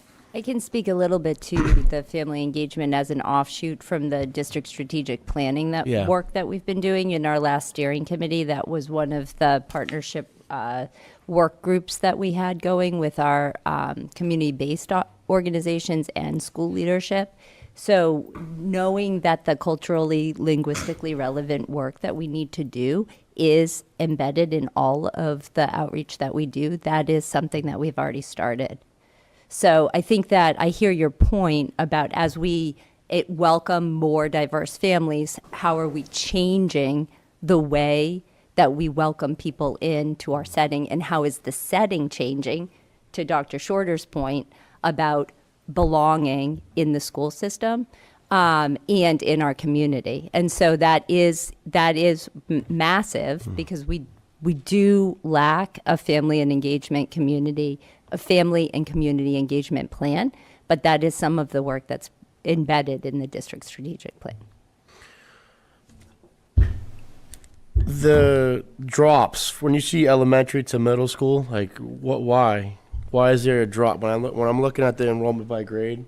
Why are there 6? So there's a large gap. Could you kind of explain that piece? Dr. Shorter wants to comment on that. Well, we also have a high mobile student population as well. Also thinking about what other options may be available to students when it comes to charter schools or private schools as well.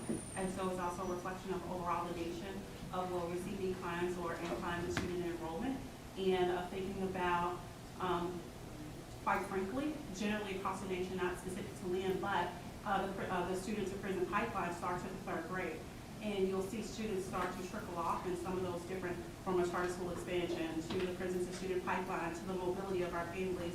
When you think about over 82% of our families are low income, and how that impacts transiency as well. So there could be a lot of factors of why we see enrollment decline into middle school. So next time you guys present, could you bring that data? That'd be nice to see that in data quantified, just so good to see the number of those, like Dr. Shorter, you just presented some really good variables. It'd be good to see that data and how it reflects in our student population. So, Member Castellanos, I think the data that we can share is what is the attrition at that point. We don't necessarily track where every student goes after 5th grade, but we can certainly share a little, probably 1 or 2 layers under what that percentage is. If I could just weigh in here, I think, so if we're looking at new students who are enrolling, we're kind of talking about a counterfactual of what students might have enrolled here but went somewhere else, which is kind of impossible for us to capture. I will say that we try to think about projecting enrollment, and as part of going through the school building process, we're doing that now. But we have what the projections were. Last time we did this, 10 years ago, 15 years ago, and they're wildly off. It's really hard to predict. Because it's driven by demographics that are, birth rates, always changing, real estate markets, and obviously we have had to experience a huge increase in enrollment, and specifically with this population, we're also talking about kind of like international factors as well, and so it's good for us to be thinking about, and obviously really complicated. I had number 2 next. So my questions are a little more technical. In terms of the DIBBLE, so I'm looking at our DIBBLE scores, the iReady scores for our MLE students. DIBBLEs is something that I'm very familiar with, and all those, the oral reading fluency, nonsense words, vowel teams, all that stuff. I mean, how are we expecting our students to? That's not in their native language, I'm guessing, right? So we're not. Yeah. Okay. So we're just giving them DIBBLes. We transitioned into DIBBLes based on the recommendation of DESE. Right. We're still evaluating whether that is the best thing for our Ls. the other issue is, we've had a lot of discussion about the fact that the Spanish assessments that we do have haven't been vetted by DESE either. And so, it's certainly problematic for our specific population of students. And we want to make sure, right, that when you see the slide where we had like 68% of L's for M-class DIBELS K through 3, right, that we're well below Yeah. versus the non-Ls at 37%. Like, this is just a predictor and why the MCAS was problematic for students that are not English native speakers. And the amount of time within an American school also makes a difference, because we've learned through the data team and Dr. Shorter's analysis, like how many years, in fact, students that are in our LPS public school system, how many years do they have to be here to actually score comparably to a student who is a non-L? Okay. And it's somewhere over 6 years. That's interesting. Just as a follow-up, obviously all the recent data is pointing toward third grade in American schools, which is 8, 9, 10 years old. Being able to read at grade level, is there a way we can, access that in their native language, whether or not they're doing that in their native languages? And Well, how do so we- so there yeah. so we've How do we tell discussed they're at grade yeah level when we've they're not? discussed Yeah. that we've discussed the assessment piece, and we're also in with curriculum working with what exactly does that mean for our teachers, right? How do our teachers take the data and the information when many of them don't speak the language of our students? So we've been looking at how exactly do we take the data and the information that is provided on the assessments. And there were assessments in Spanish that were administered also like in the past. And then the question becomes, so what are we doing with that? Right. And as DESE comes in to do their TFM, they're going to have recommendations for us. And I'm excited about this visit and their findings, because I think that we have been thinking about and looking at different literacy assessments that we could maybe do at the Welcome Center through our language assessment teams. And then, you want to talk about lectura? We do have, there is a Spanish DIBELS test. Oh, all right. Lectura Okay. That we are putting a plan together to have. The Welcome Center is part of it. They will possibly be testing students as newcomers that come in. And then there's a training that will be happening to, exactly like Dr. Alvin said, what does that mean? What does the school mean when they test this and how can we support our students? As you look at the data, it is abysmal. Well, it is and it isn't. I mean, if they're taking it in English, like I said, EA vowel team. I mean, read, Right. read, Self-esteem. And now it's Yeah. children now. Right. that support our Right. students. Right. So it is, right, we're taking that to that step, but there isn't an assessment in other languages. Right. Which Okay. is, for us, another challenge, because even with the 5 major languages, so we're looking at like, how do we have vendors possibly translate those assessments for us for next fall? So that when we, in the future, look at contracts, we have to have the vendors for our specific needs, right, translate at least in 5, 6, maybe 10 languages, which are the predominant languages of our students. Right. Because we do not have that Yeah. at this time, and DESE does not have that either, and they have not provided any guidance around it. Around that. Okay. I'm glad you're looking forward to Desi coming. Yeah. I love them. Before we leave the conversation, I just want to highlight one thing that you said, Member Dugan. So around the third grade reading level, we just want to remember that an L1, like a first year English learner, we're only talking about their English proficiency. We're not talking about their academic ability or potential. and that there's going to be whatever grade level an L1 enters, we're speaking about the target language that they're learning, and that there's always going to be the learning curve of expanding their vocabulary and their grammar structure. But in terms of their ability, I don't want to send the wrong message that if a child's not reading in third grade at grade level, because that's a different issue. It's a little bit of a different issue, yeah. Yeah, this is just a Screeners, screener, yeah, right? thank Yeah, you, so, yeah. thank you. Thank you. Thank you so much for the presentation. Thank you very much. Thank you very much. Thank you. Thank you very much.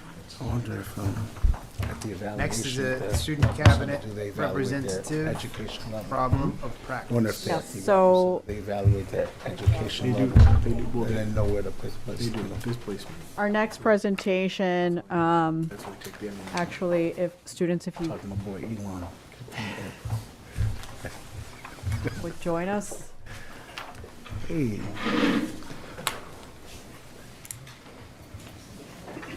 And have to say, this is my favorite part of the evening. Mr. Bobby Bishop, Executive Director for Diversity, Equity, and Inclusion, will be presenting alongside two of our students from the Superintendent's Centering Youth Voices Advisory Group. And this evening, we have Genesis Castro. She's a 10th grader at Frederick Douglass Collegiate Academy. And we also have Cole Kezia, our senior from Lynn English. Bulldog. Welcome. I was gonna.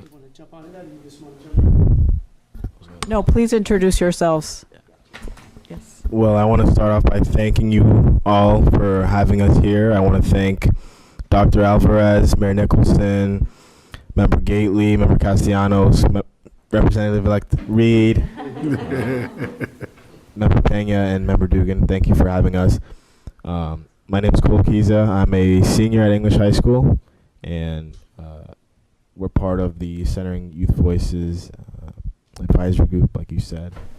And I also want to thank the Trailblazer, Mr. Bishop and Mr. Prez back there.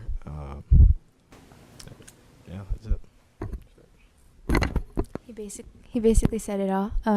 My name is Genesis. Good evening. Thank you for your time. I'm Genesis. I'm from Frederick Douglass. I'm also a member of the student cabinet, and we're here to present you some of our research so far. And I don't know if Bobby wants to. I was just going to express how proud I am that you guys are here. Thank you for being here. This cabinet has evolved from Dr. Alvarez, it's her, brainchild as far as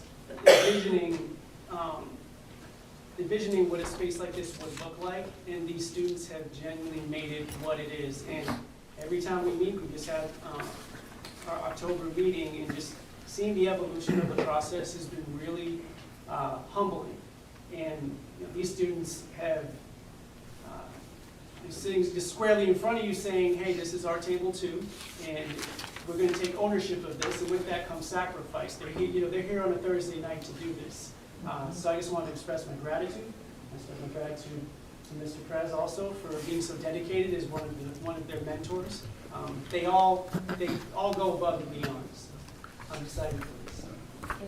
So our cabinet is off to a great start. We had the pleasure of meeting back in October, and we're very excited to be returning with new members in our cabinet. You can see on the screen some of the rest of our members. And as a cabinet, our role to represent our peers, this school year we are conducting a root and cause analysis. So for our design, our designing a research project requires research questions, research objectives, and research hypothesis. We use these to design our hypothesis and kind of the structure and frame onto our work.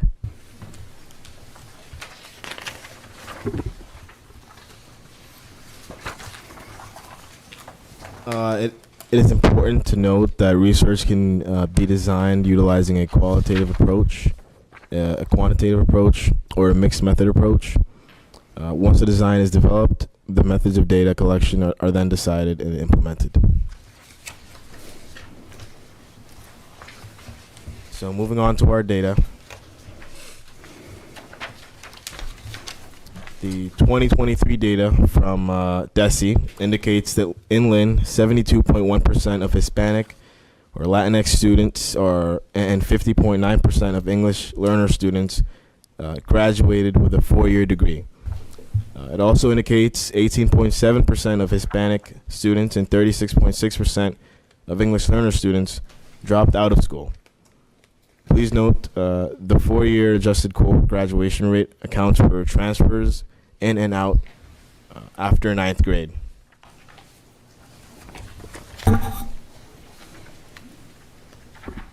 So our research objective, our cabinet wanted to discover why Hispanic and Latinx and English learner students have concerning dropout and graduation rates. We didn't just choose this at random. We want to let you know and emphasize that this data was concerning, and this is one of the reasons why this category of students is our main objective. We utilized Open Architect to explore the LPS Climate and Culture Survey to collect some preliminary data. Hispanic Latinx students fighting for the categories of diversity and inclusion and cultural awareness and action did not generally deviate from the mean.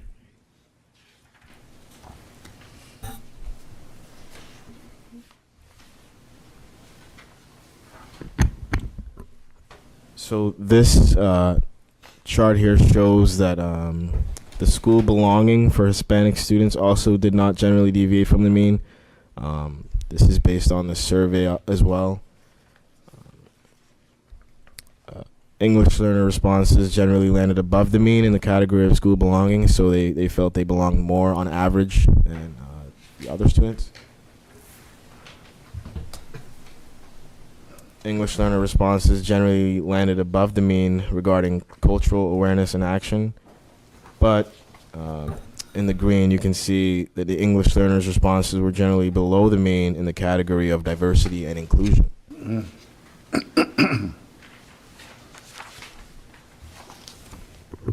So our observations concluded that although Hispanic and Latinx and EL students' answers in the categories of diversity and inclusion, cultural awareness and action, and belongingness did not generally deviate from the mean, English learners' responses in the category had several questions that landed below the average. As a cabinet, we discussed our interpretation of EL experience regarding diversity and inclusion. Some keywords descriptions were okay, lonely, and divided. So during one of our Centering Youth meetings on October 6th, we brainstormed as a team, and these are some of our wanderings or questions that we would like you guys to abide on. Number 1, does LPS Hispanic, Latinx, or English learner students feel isolated? Does isolation affect graduation and dropout rate? What quantitative data can we collect through surveys? What qualitative interview questions can be developed? How do students feel teachers can assist? What can students learn from one another? And what can staff be learning and doing? We did discuss some of these questions and why we thought they were relevant based on our data, and we are still developing our hypothesis.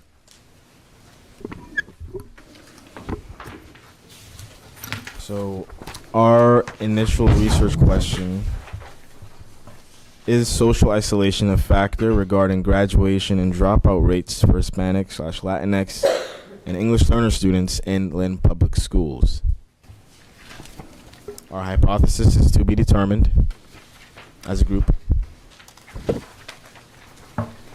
and we are beginning our literature review to compare our data and questions to other studies. The first case study we're exploring is called Belonging. Do students classified as English learners feel included? This study explores 3 Massachusetts school districts and discusses, do ELs feel they belong and that teachers are interested in them? The potential role of programming for EL classified students, and competing theories of how students classified as English learners experience school climate.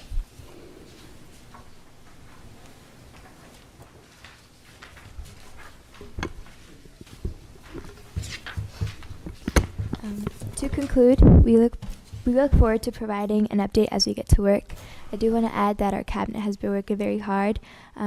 We are glad to welcome new members and as our second year, and we're very happy to have Dr. Alvarez support our group and our wonderful mentors who have been supporting us along the way. We do want to emphasize that this data, we look very carefully and we analyze it and we do have deep discussions about it.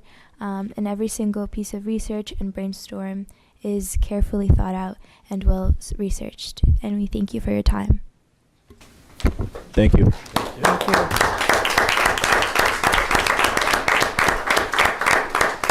Have any questions? Excellent presentation, thank you. I just have one question that some students don't know that there's a cabinet in your high school. So how are you letting students know about the cabinets? How is that happening at the beginning of the school year? There are students that don't know that it exists, who's on it, how to get in touch with you. So maybe you could answer that question, Bobby. So we advertise it this year differently than last year. Last year, we relied on a bit of word of mouth regarding staff members in receiving nominations for the cabinet. This year, we ensured that there was a lot of flyering that transpired and that there was exponentially more awareness surrounding the opportunity to apply for the cabinet. As a group, we also decided that if cabinet members were part of the cabinet last year, that they would have the opportunity to remain on the cabinet. We also explored and had a lengthy conversation surrounding how much do we expand this cabinet year after year. So we have expanded it. We took applications this year and expanded it by a few students, and we also had a few that graduated. But additionally, the students last year in one of our meetings identified the reality that even though these aren't students that would be identified in the group to one another, they made it clear that they wanted to ensure that there was representation in the cabinet regarding English learners and regarding students with disabilities. So we had a couple of lengthy conversations about, well, how do you go about doing that? Because you don't want any student to feel like, one, that they're tokenized, or that there's a spotlight on them for something that's very private, right? However, what we ended up doing was ensuring that we were conscious of this as we were collecting our applications and ensuring we were communicating with all of the departments and all of the buildings to ensure that we were going to receive, so that we would receive applications from around the buildings. But how do the students know who their cabinet representatives are? So that's what I'm wondering, because like the people at English, do they know Cole? Do they know that if they have questions that they go to Cole, you know? That's very insightful. So at our next meeting, let's make that a topic of our agenda to discuss a plan for dissemination of information to ensure that people know that you're the representative. Because this is a big deal. I mean, you people represent them in that school, and you come and talk to the person in charge of the school district. And it's, if they need to talk to you, they need to know who you are. That was my question. I think it's excellent. I just think it's very excellent. But I want more people to come to you and ask you questions. Could I ask Cole to just share how he met me? Yeah. Individually, I mean, not, you know. No, I know. Yeah. I met Dr. Alvarez while I was sitting in my my stats class, and she came in with Principal Pena, and she was sitting there, and I think a question came up about the work that we were doing, and first I thanked her for, you know, what she did, and I asked her questions about her role and what I as a student you know, could do for the schools. I also thanked her for how much the schools have changed. Like when I was in 9th grade, it was like a circus. Like you could do whatever you wanted. Students generally didn't feel safe at English, right? 3 years ago, but now it's changed so much. So where it's kids are engaged now and kids are participating. So I thanked her for that, and I thank all of you for being part of that. Thank you. Thank you for saying that. Yeah.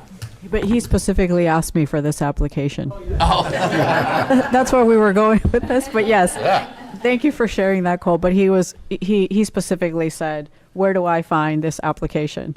And so, I know that students had heard about this particular cabinet because Cole asked me could he access the application. Now, I'm sure many of you remember Ms. Castro was introduced to our cabinet because she came in for the inclusivity presentation 2 years ago and shut the place down. And she's very memorable. And so when this opportunity came up, it did not surprise me that she was one of the first. Can I just add to that? Genesis was one of the first groups of inclusivity panel members, and Judy would be very proud. Yes. Thank you. You keep saying thank us. Thank you. So I think it's very important to have student voice at the table. I think it's as elected officials, it's our obligation and duty to make sure that your voice gets to the decision-making table. This has actually been one of my brainchilds back in the day. Coming on a school committee member, there wasn't this at all, actually. And I used to say this, and it used to just get thrown out there, and it was just an idea. And to see it come to fruition, to see all the extra work that's been done to really get action steps to the, like, this isn't just like talk about, like, we didn't just talk about it. Like, you were here. I remember you. It was the most, I think you had us all just stunned. It was remarkable, and it's really inspiring. You should be very, very proud of yourselves. Anytime you talk about data design and research methods and developing these questions, and it's even more remarkable when you use data. Like, you're using data to inform us and to include that into your decision-making processes. And you really raise a great startling statistic when you really look at the L's and the dropout rates and the Hispanic, Latinx, like the percentages there. I think it's really a worthy topic. It sounds like you guys are very passionate about finding some answers here, and I'm hopeful that through the work and the brainstorming and some of your findings, you can kind of bring out some solutions. Because I think with all this work, we're looking for solutions, right? And I think it's powerful to get student-based solutions at the table. I think the hypotheses that you bring forward, those can get tested out. You guys done a wonderful job so far. I think when you look at, is social isolation a factor regarding graduation and dropout rates for Hispanic and Latinx and English language learners in Lynn Public Schools? I think my question is, do you guys have access to our social emotional learning department, the resources? Like, when you guys meet, Bobby, are you guys able to bring the experts to the table? Because that does have a significant mental health component. I know I see your references and your lit reviews. I think there are some social emotional learning. I think more work to be done there to really identify some rich solutions to be, right? That's my comment. So, and I just want to honestly just thank you guys and everyone that's not here tonight. Thank them too. It's a big deal. Member Castellanos, thank you for that. I just want to share that what they're doing has a number of cycles built into it. Part of it is an equity cycle of improvement. It's also project-based learning, and essentially the same type of work that a graduate student in a master's program would be doing. And they don't know it yet, but we're probably going to end up writing a white paper with this at some point to really share not just with our community and our students, but also thinking about, like, how do they contribute to the actual research world and making this come alive as a project for them so that they have a public product, and where can we possibly take that? So. Reed. I know my colleagues have obviously mentioned it, but I just want to emphasize how impressive and inspiring you both are, and I'm sure the other members of the cabinets are. I just think back, I would certainly never be doing something like this in high school. One, I didn't have the skill set or the, the work ethic to do it, but also the sort of social conscientiousness of understanding and caring for your peers in this way. It's truly uplifting, seriously, and I hope one day you consider sitting on this side of the table or some side of the table that you can make a contribution to our city and our community, because you're the type of people that we need. Having said that, I just had a couple questions. I am curious how you came up with this topic. Was it through your sort of lived experience through your classmates, or was it just looking at different data? And then second questions, I know we've talked about this a little bit, but is there anything else you can share about your experience on the cabinet so far? Anything you love, or anything we can do better, or anything of that nature? Repeat that first question. How'd you come up with this topic? I can answer that. Yeah. I can answer Yeah. that. So what I posed to the cabinet as what are the challenges, right, that we are facing at the secondary level? Like, what are some of those most pressing things? And we sort of tossed around maybe 2 or 3 ideas. Bobby and I looked at a lot of this data throughout the last year, thinking about where are those areas that we can really have student involvement in. And so, this was one of the most pressing that has impact on our community in a number of ways, right? Students not graduating, not having a high school diploma and walking away in year 2, right, or year 3. The implications of that is generally, without a high school degree, a life of poverty, right? A life of poverty for themselves and for some of their future generations, possibly. And so we can't talk about business development, right? Local economy. How do we actually, we're talking about all this workforce-based, giving students skill sets for college and career, and ignore the fact that we have a large percentage of our students that are not completing high school degrees. And so, I really sort of push this topic in front of them to really process and digest it. So I'm grateful that they took a bite out of it and they said, yes, we want to go with this, because they certainly could have said, no, Dr. Evans, this doesn't, but that wasn't the case. But you can expand on that and talk about what it's like to be on the cabinet. In Genesis, you've been on the cabinet for longer, so you can certainly share that too. Yeah, so I actually had no clue this was happening. I got the paper and I was like, oh, and then 2 years back when I was here, and the first inclusivity panel group, I was very it was all of this surveys and just a bunch of data and information, but I thought I found myself that we weren't doing anything with the information.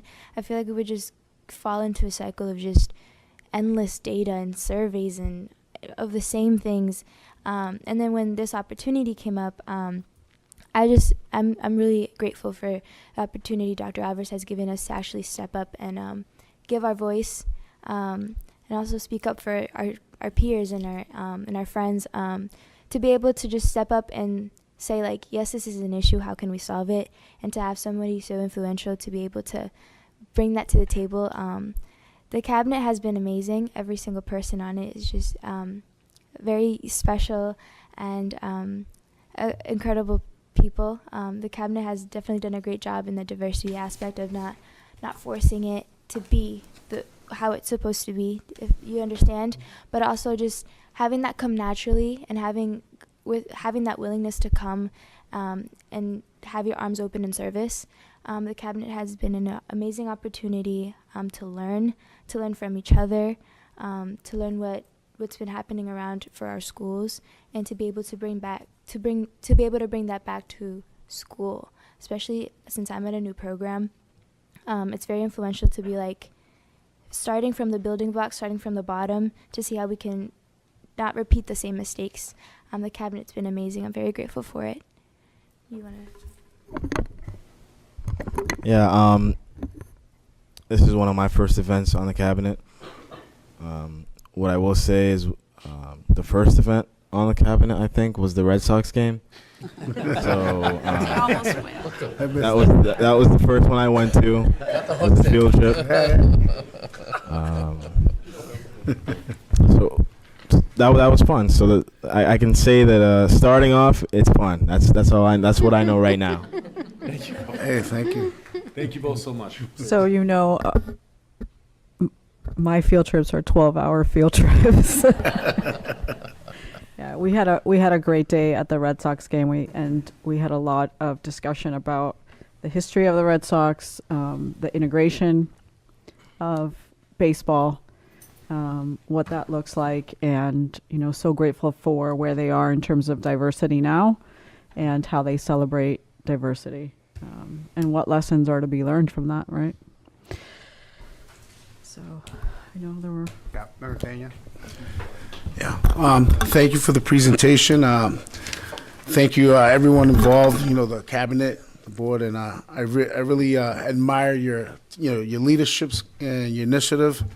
And one question I had: so besides the word of mouth, are you trying to to let's say to engage more students to get involved? Are you trying to do any recruiting? I mean, can you elaborate on that, or?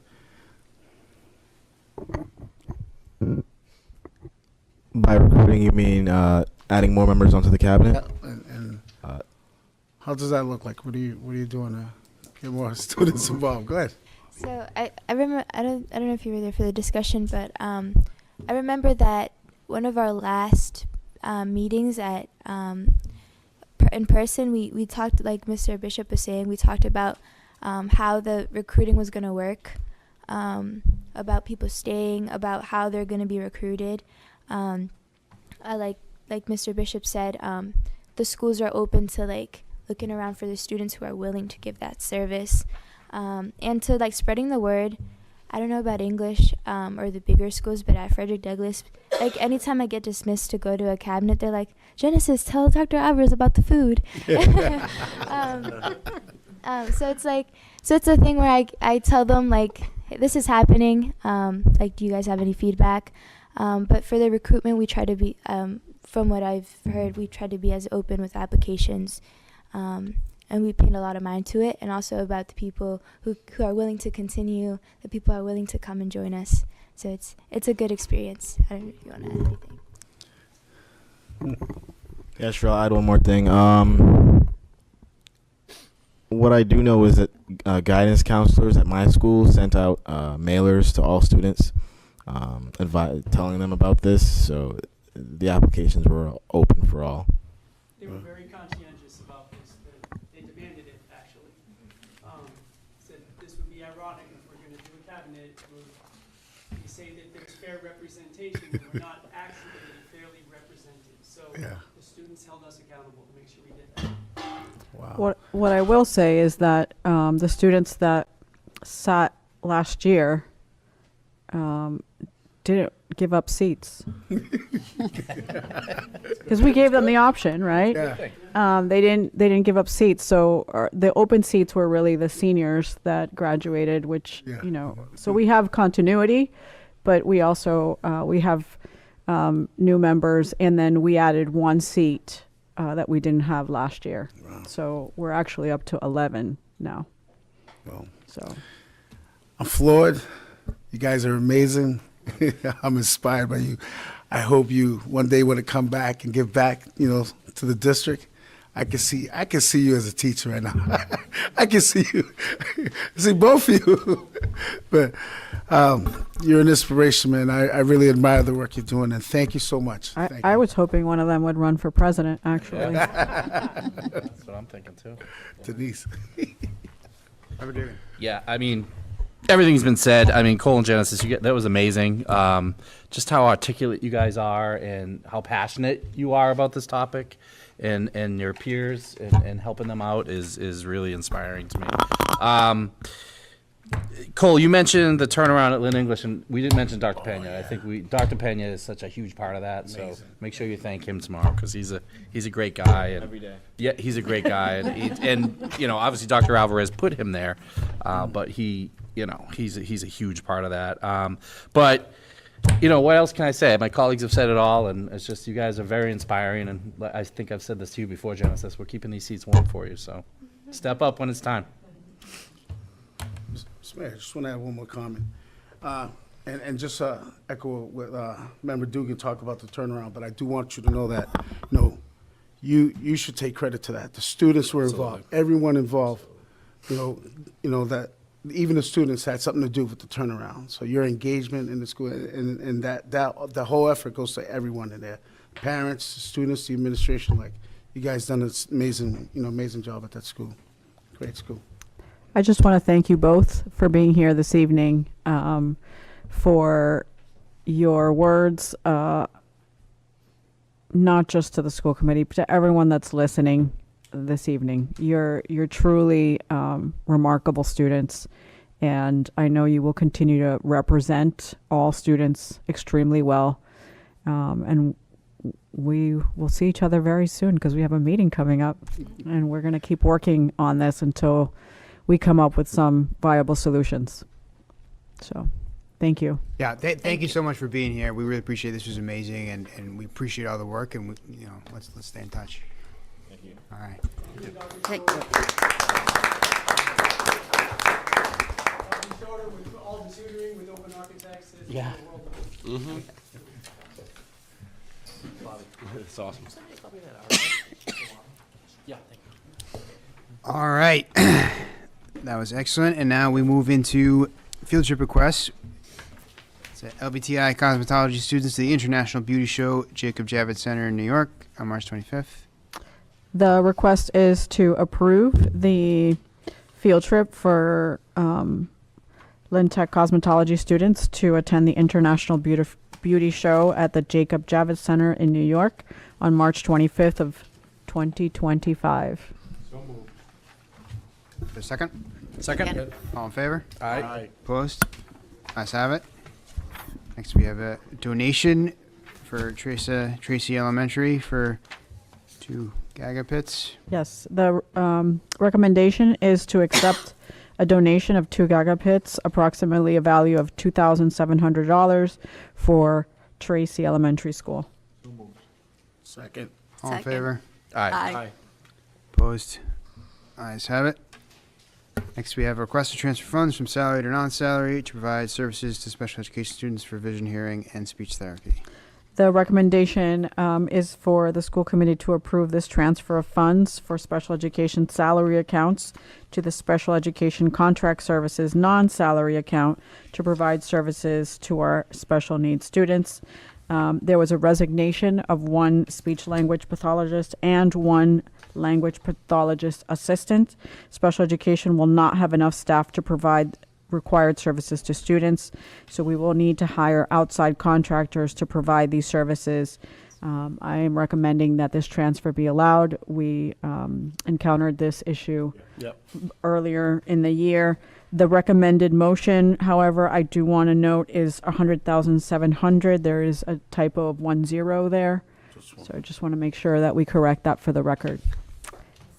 One could only wish that it was 10 more. Questions?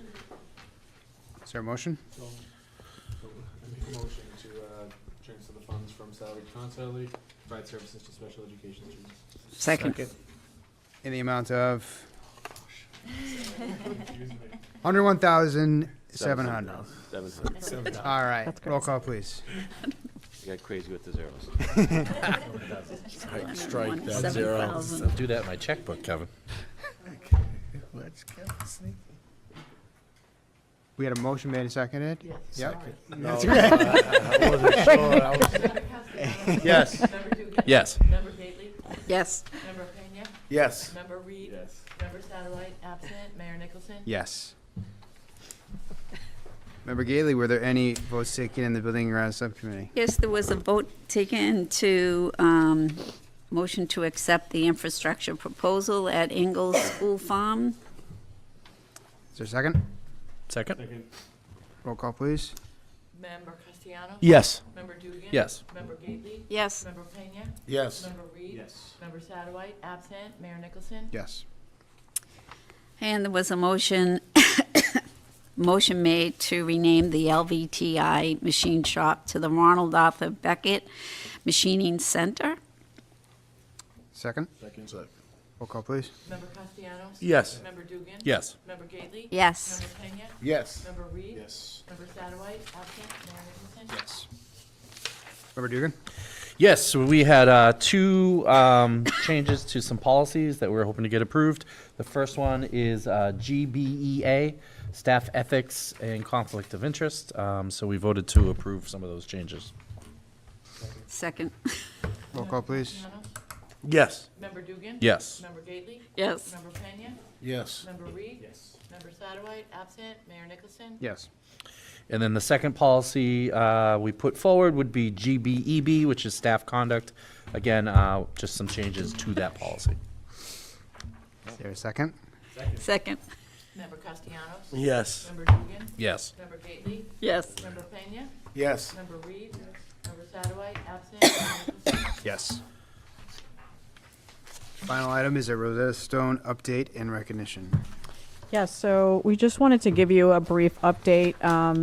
Patty Hebert may want to comment on some of these actual updates, but in recognition, really, all of our students have student licenses. So far to date, we have 747 family and community licenses assigned to users. The number that I want to highlight is that to our incredible teachers, we have 1,305 teachers signed up using Rosetta Stone, which I think is absolutely incredible. Shout out to all of our LPS teachers. It's fabulous. And just to mention the languages being used, aside from English, Spanish, Arabic, Chinese, French, Greek, Italian, Japanese, Korean, Latin, Portuguese, and Tagalog. So aside from that, a shout out to Hood for the highest usage Nice. and highest stories usage. So we're extremely proud. Hood is on fire this year. Yeah. They are So just bad. taking it by storm. Patty? And a lot of folks have, so it's been, it was a soft rollout. You know, we talked about it in the spring, really getting everyone on board. Shout out to the data center really for putting in all that information. It's a really big process to get folks enrolled, and they were working tirelessly to make sure that that happened. We have looked at a change in that, so now it's a rolling enrollment for our families. So when they register, they're automatically being enrolled as well. There were trainings for all of our family and community coordinators as well. So they're supporting families, they're supporting students, teachers at the schools as well. So kudos to all of them. Rosetta Stone is being implemented in schools. We're seeing it in world language classes. It's happening during study halls, small group rotations. They're doing that during ELA. We're always fighting for time, but they're making it happen, if anything, even after school. Some of our littles, the number of schools that are in there, our early childhood is also in there, so they haven't had any usage yet. But, Yet. it'll happen. That's a It'll be firm fine. yet. It'll happen. Yeah. We're having conversations about it. Yeah, so that will happen. And you can see I just put a data chart in of some of the usage, the hours. These are only reflecting, there are many different languages that families have chosen or teachers have chosen. So that doesn't, I didn't put those, they weren't, there wasn't a whole lot of data with that. But you can see some of the minutes and hours that people are spending. I have some feedback from just some of the students and teachers in our district that have shared and commented on using Rosetta Stone.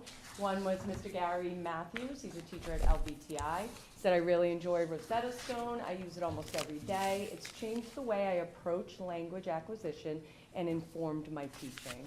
I thought that was fabulous. Students are saying they like Rosetta Stone, and they chose to practice Spanish, because this one fourth grader at Aborn said when he travels, he wants to be able to speak to people fluently. So that was awesome. And we have a building sub that commented on just the excitement of using Rosetta Stone, especially to help her support her newcomer students that she works with every day. Thank you. Thank you. Thank you. Thank you so much. Thank you.